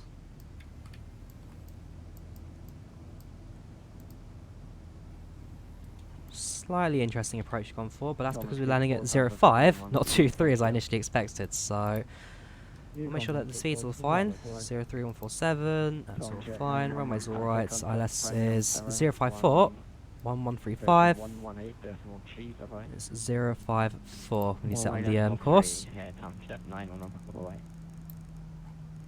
Tomcat 9 Hotel, climb flight level 250. Climb flight level 250, Tomcat 9 Hotel Tango. 054, sorry. 421, climb flight level 330. I'm in fact over 330, handle line 421. Good afternoon, Ryanair. You want the 1 travel, I arrived. Station calling on the Mersey 1 Alpha arrival. You should be with me.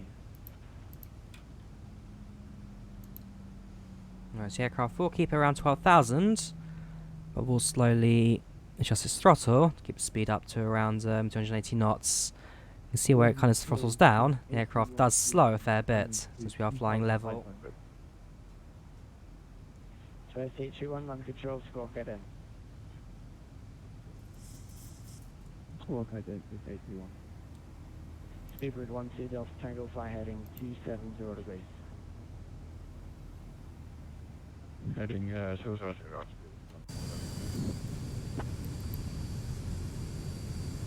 So Southend, Fly heading 250 degrees, descend to level 80. please say again heading for Ryanair 9 Juliet Mike. So SH31, roger, the traffic clear has no contact with you for her and primary target only. What? Am I conflicting towers again? I don't think so. Ryanair 9 Juliet Mike, fly heading 250. 250, there we go. Level 80. 250 and down to 80 Ryanair 9 Juliet Mike. So we're going to have to come off of the whole VNAV now nav. And we'll continue our descent manually for a short period. So SH31, climb flight level 170.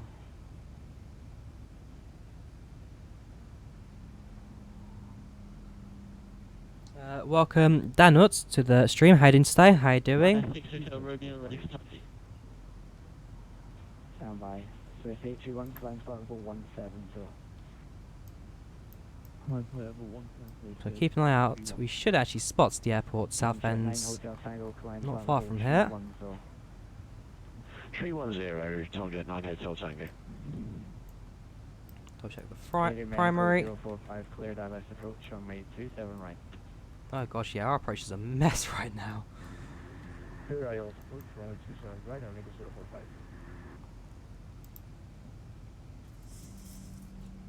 Ryanair 6 Hotel Romeo, taxi holding point runway 22. So the airport should be, Speed 4544, flight level 1 yeah, it's just to our right. Taxi hold point, runway 22, Ryanair 6 Hotel Romeo. Speedbird 4544, London Control, roger. No, not visible just yet.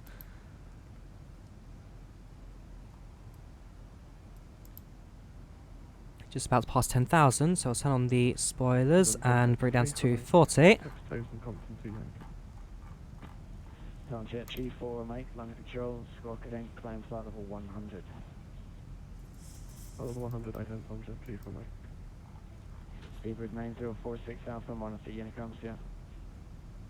Yeah, we'll also make the descent slightly shallower, just to also help with the speed drop. Channel 661 Bravo, Ooh, monitor weather change Unicom's, there. yeah. I did help with the speed, fortunately. It was slightly cloudier, visibility has just dropped. Contact Heathrow Tower 11855.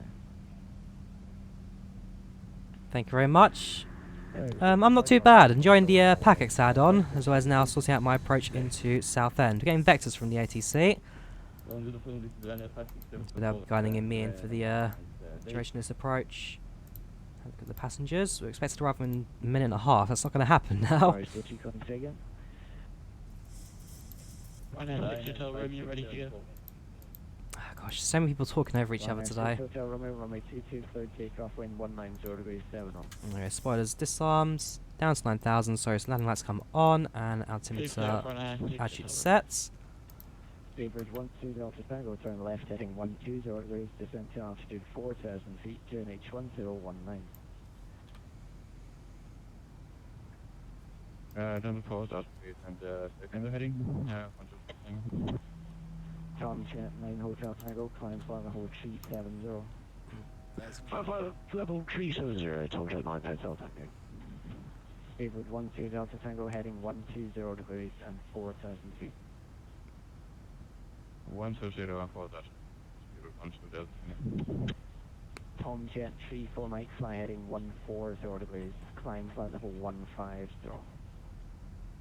Level 150 heading 140, Tom Jet 34 Mike. Ryanair 9 Juliet Mike, turn left heading 230 degrees, descent to altitude 3,000 feet, QNH1020. Down to 3,000 and turn left heading 210, Ryanair 9 Juliet Mike. Ryanair 2604, descent slant level 330. Right down to 3,000. 330, Ryanair 2604.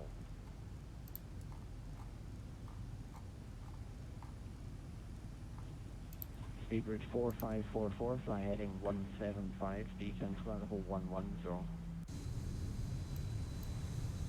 Got the low altitude UK now below us, looking all good. Yeah, Orbex England South, as this would be right now in Southend. It's a beautiful ad on this. Really brings the simulator world to life. We're keeping out for the airport, we actually might be able to see it now. Oh, there's Southend, and the airport is kind of towards the north of the town. There it is. Southend Airport. We'll be looping around and landing on that very shortly.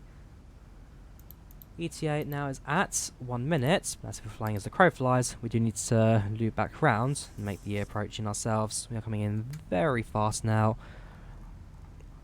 Down to about 210 knots.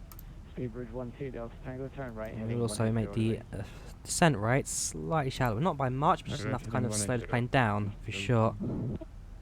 Ryanair 9 Juliet Mike, turn right heading 240 degrees. 240 for 9 Juliet Mike. Tom Jet 34 Mike, flying slant level 310. This one I want to change, sorry. Level 310, Tom Jet 34 Mike. Ryanair 6 Hotel Romeo, report your passing altitude. Passing flight level 3,500, Ryanair 6 Hotel Romeo. Ryanair 6 Hotel Romeo, climb slant level 160. Up to 160 over Ryanair Hotel Romeo. Slide some flaps as well, so we do need to start slowing this plane down. Tango, turn right heading 240 degrees when established localizer, runway 27 right, descend on the glide time. Heading 240 and Venice to the right. Descent on the glide. One to the thing.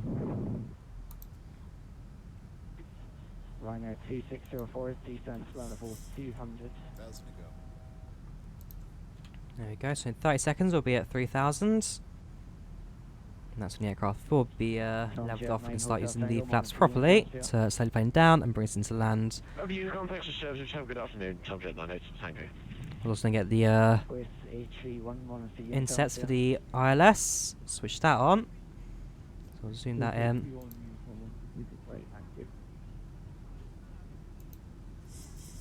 So flight level 200, Ryanair 2604. London 86 Freedom Alpha, 5,000 tidy with X-ray. Easy 6 Freedom Alpha, London Control, Scorpion, climb flight level 140. Climb 140, Easy 6 Freedom Alpha.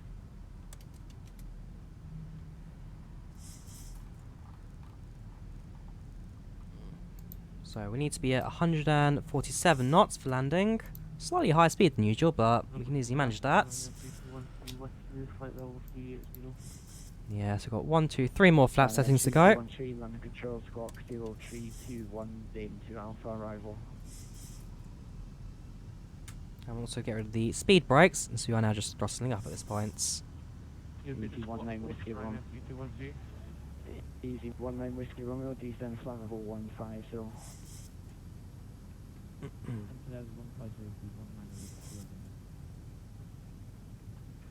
Ryanair 21 Echo Delta with you, about 200 request descent. Ryanair 21 Echo Delta, London Control 0350, Timber 4 Bravo arrival.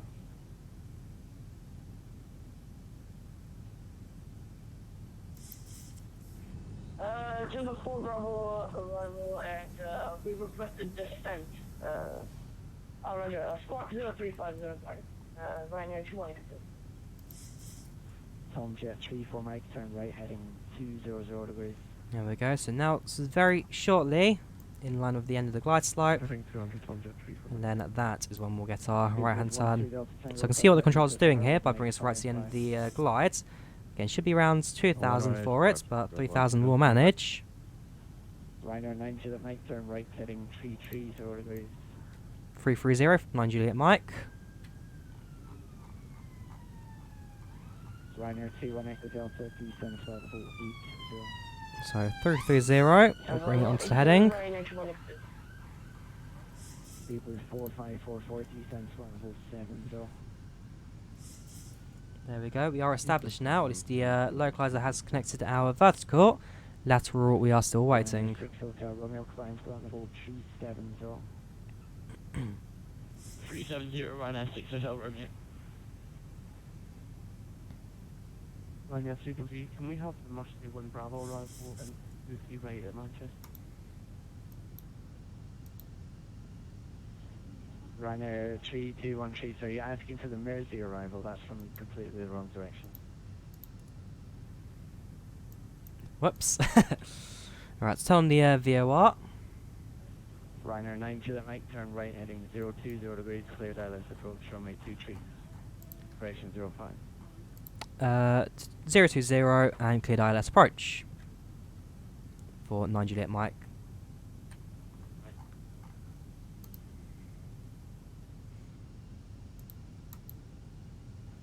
Tom Jet 34 Mike, resume on navigation direct Southampton. Climb flight level 390. Right, so fancy, fancy. Actually, not just yet. We are not quite on the VOR localizer just yet.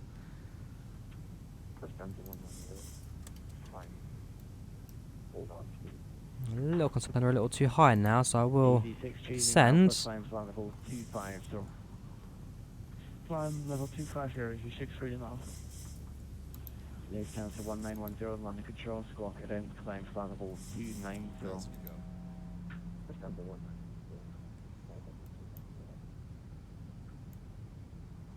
Ryanair 2604, monitor Unicom, bye. Runways in sight. 2500. Gear down. 30 flaps. This goes to 147. What was you go Ryanair 2604? Thank you. Ryanair 9 Juliet Mike is established. Runway 05. Ryanair 9 to the Mike, thank you, runway 05, cleared to land, wind 100 degrees 9 knots. Cleared to land runway 90 Nike. 0 Juliet Mike. 9 Juliet Mike. God help me. AZ19 Whiskey Romeo, descend flight level 70. Alright, so we've gone a little bit high for the approach, so we'll just take this one manually. Aircraft will control our speed, so that's not too much of an issue for us. At least I hope they will. No, it's not. Unicom, EG6 reading Alpha Bright. Answer line 6421, monitor Unicom 2.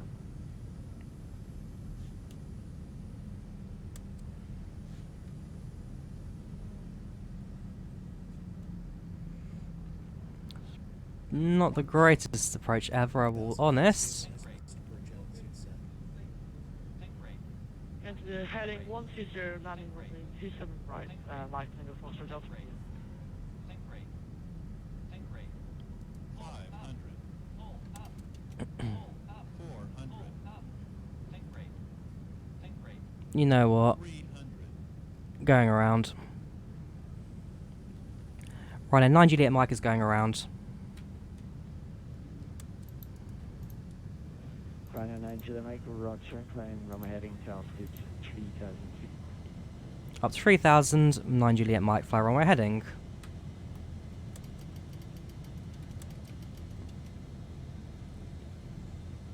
I was not happy with that approach. Not at all. No, contact Papa X-ray free flight level 310 and non-color, making nice separation. Contact 5 Papa X-ray, land control, hello, Timber 4 Bravo, arrival, descent, flight level 160. Timber 4 Bravo, flight level 160,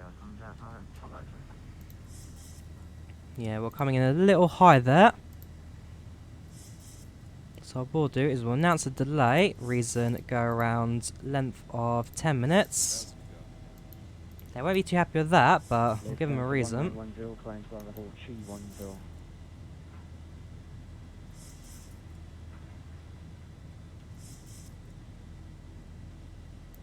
And that will also affect their satisfaction. So they're still satisfied, but not great. Attention passengers, we do apologise for the go around there. We were coming a little bit too fast, and for the matter of safety, we decided that would be safe to try again. So it'll take about 10 minutes, but we will try again, and we will be back in Southend, hopefully before the hour. So we'll set that as another delay of reason go around 10 minutes. 235 for 9 Juliet Mike. Speed again. London photography from jet 65 percent passing flight for 300 inbound now. Town jet 65 hotel under control, timber 4 Bravo arrival. Descent level 16 so. Timber 4 Bravo level 16 from jet 65 hotel. Town jet 65 hotel on conversion speed 250 knots or less. Yeah, still happy, still content, so go around's not going to cause much problem, so yeah, alright now. Some of the passengers are not quite at their optimum, but it will do. Welcome Goran, how you doing? And descending Venom 1 level. Charlie, London control, Squawk, Zibo, 3. I said 319 is great, actually amazing. Yeah, I said the TOTOS 319 is probably the best of the Payload add-ons currently available on X-Plane 11. Descending 7,000 feet, Mike Tango Fox, Delta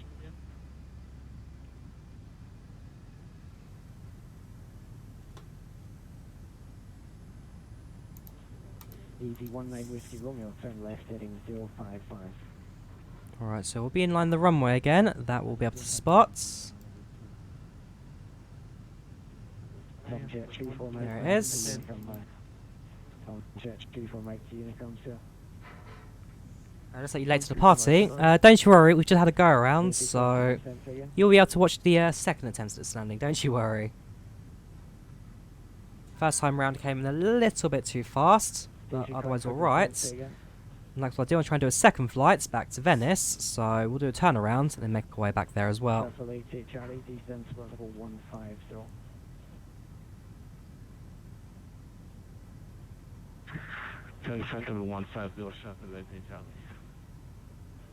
Ryanair 21 Echo Delta, speed 22 knots, descent to level 70.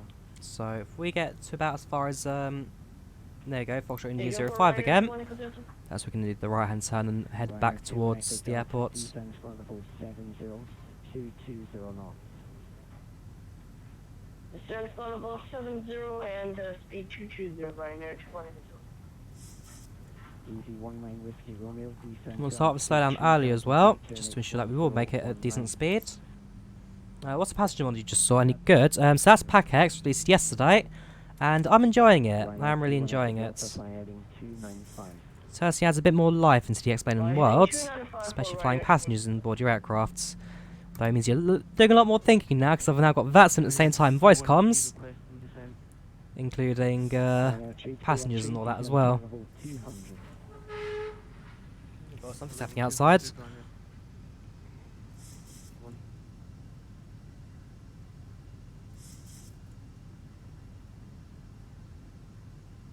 Right, Tango Foxtrot Delta India, descent to altitude 3,000 feet, QNH 1019.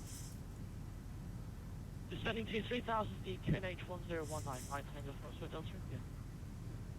Town jet 5 PACX, descent to level 80.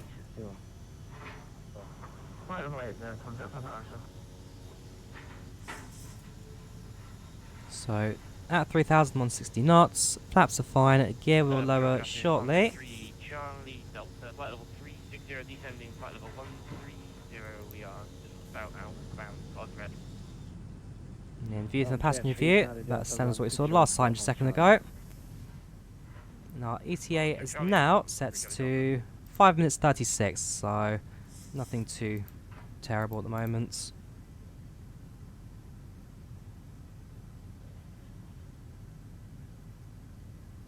Tomjet 3 Charlie Delta Squawk 0335 PACX on call. Access 1 Golf and 0335 for the box. That's 103 Charlie Delta. Mike Delta India, turn right heading 180 degrees. Have you upgraded? FPS looking good today. FPS actually slightly weaker than it was before. Not particularly much in terms of upgrades, although my guess is the bandwidth may be a bit clearer today, so the streaming's not so bad. Turning right, heading 180 degrees, Mike Delta Delta India. Alright, so we'll expect Ryan time shortly. Charlie Delta, change of plan, I'll be closing in about 5 minutes. On see you, Unicorn. Unicom for Tomjet 3 Charlie Delta, here this. Ryanair 9 Juliet Mike, turn right heading 325. 325 to 9 Juliet Mike. Yeah, I had to think for a second there, was that me? Delta, turn right heading 005, descend to altitude 3,000 feet, turn H1019. Scrolling is always a pain as well. Okay, 325, next set of flaps, we're down to about approach speed, which is 147. From Jet 5, Papa X-ray speed 22 or not.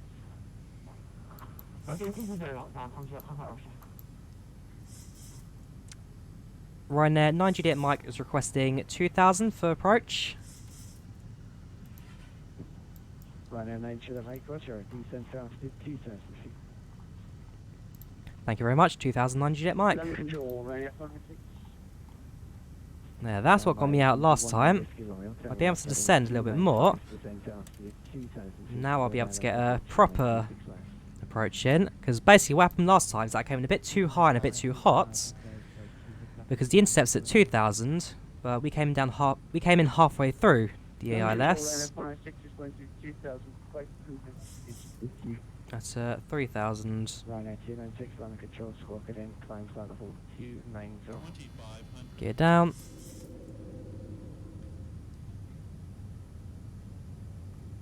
Tomjet 65 Hotel, descent flight level 90. It's level 9, 600. It's not very tough.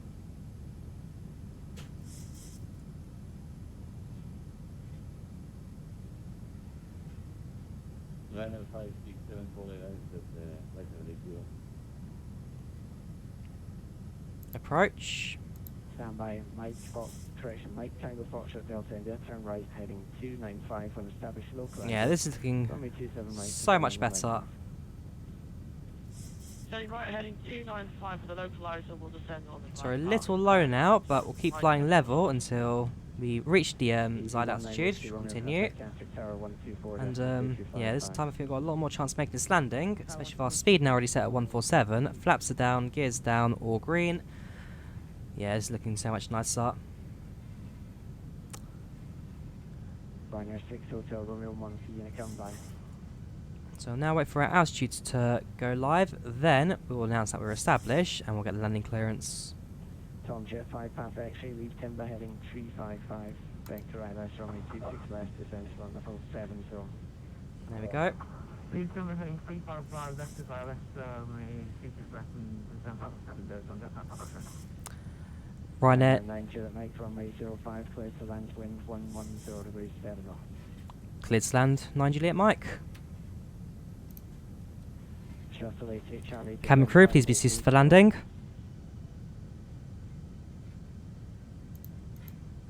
Cabin crew, please be ceased for landing. Ryanair 21 Echo Delta, speed 180 knots. So that was again a general announcements. Just make sure that the crew is seated. Right side's looking good. Left hand side's looking good. We're on the runway. Altitude and heading is fine. We'll go down to about 1,000. Then we'll take manual control before bringing this one in for landing.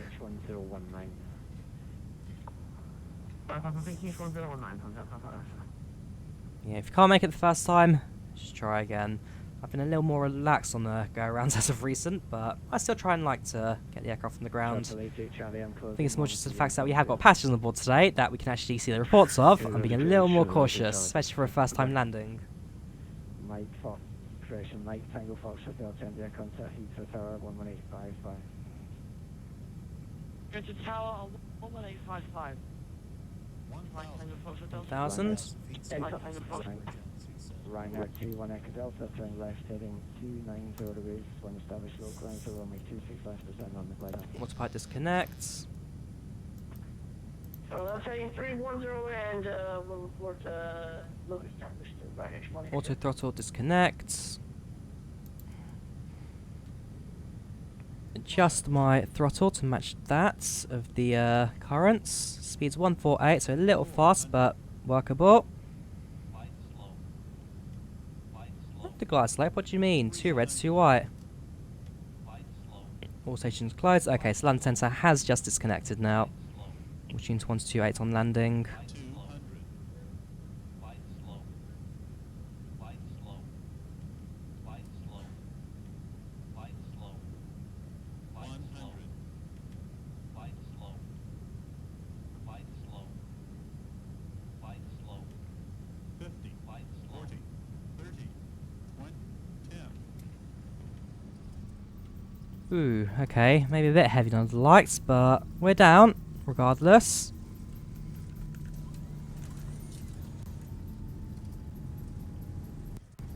Ladies and gentlemen, we have reached our destination. You can now use your mobile devices. Please remain seated until the aircraft has come to a complete stop and the seatbelt sign is turned off. Reverse Remember thrust to use cut. caution We'll when go down to the end of the navigating runway, the and then we'll turn around there, just a bit easier. during the flight. If this is your final destination, we thank you for flying with us. Right, all the passengers If think you're of the making landing, they're connection, satisfied. we urge you to check your itinerary to ensure a smooth continuation A few more of the alright, journey. so I think they would have felt the heavy Apologize for landing. the delay. Apologize for the delay, so that's been included as well. As necessary regarding connecting flights or accommodations. Otherwise, yeah, welcome to Southend. We'll turn off the landing lights. Taxi lights come on. Terminal's not too far away from us, so it'll be short taxi. And let's also start up the APU. So once we've parked, we can then switch over to the power on board stats.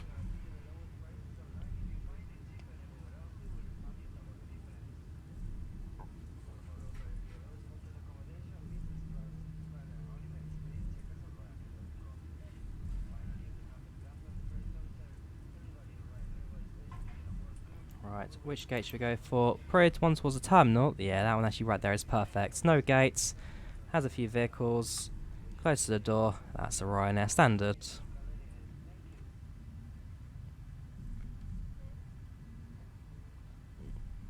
Looking good.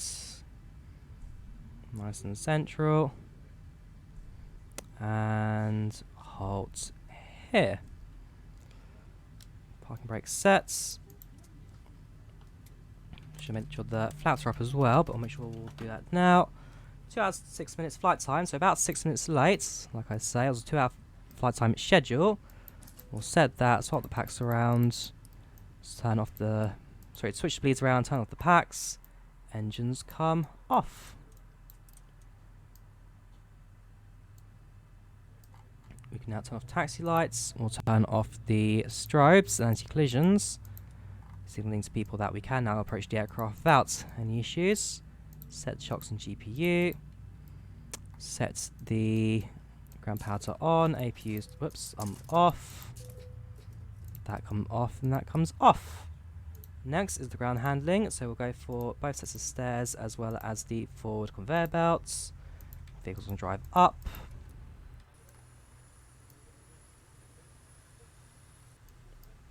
We will open the doors, so it's the cargo door, in anticipation for the cargo to arrive. We start a little shy of the line, but that's going to not create much of a problem for us. And we now go for the quick interacts. Do we have an interact for deboarding? There we go. So we've got whoops. Deboard status checked, diversion, expedite boarding. Once again, passengers, we do apologise for the slight delay and go around our approach, but at the end of the day, your safety does matter, which is the main reason why we decided to engage with it. You may now disembark from the forward and rear doors, and we thank you very much for flying Ryanair today, and hope to see you on another flight in the near future. There we we go. So that will be expedite. Sorry, deboarding status checks. You'll see that's on off as well. Yeah, we'll go for deboard status check. Sounds good. So that's fine. We'll open the exits. We'll end the smart cars flight. So finish and file. We'll then go to projects flight and end that one. So completes. Quickly tune to 1-2-8 as well for Unicom since that has changed over. And in a moment we'll start our turnaround for the return flight back to Venice. So, PACX, let's see what this end of flight thing's like. So, passenger satisfied, still seated. So I don't know if they're actually deboarding. We have to actually press the end flight to deboard. Let's have a look. X-flight boarding. We'll see what we can do. No promises. Aircraft problem deep status, that's fine. Yeah, I think it's just end the flights. Yes, and there we go. So, FR 2183, 73800 from Lips to Echo Golf Mike Charlie, which is Venice to Southend. Planned arrival was 138, actual arrival was 143. Landing rate was a bit heavy, but okay. Opinion satisfied, and the passengers 161. Notable events, so ahead of schedule and a very short delay due to go around, which is fine. Hard landing with Ryanair, which you expect. I wish you'd have given us a drink. You definitely would recommend you at work. Toasting my friends about this airline, glad we're here early. So the drinks thing, obviously, is something that we do need to possibly see if that's maybe something that we can do here on what's it called? PACX. But we'll see what the future gives of us. And if I view it online, I mean that is something I've not spotted before. Can we upload our flight stats online and check it out? Because that would be interesting. Well, we'll let it load while we start up the next leg. So if I go to Drawyah and actually set up the flights details.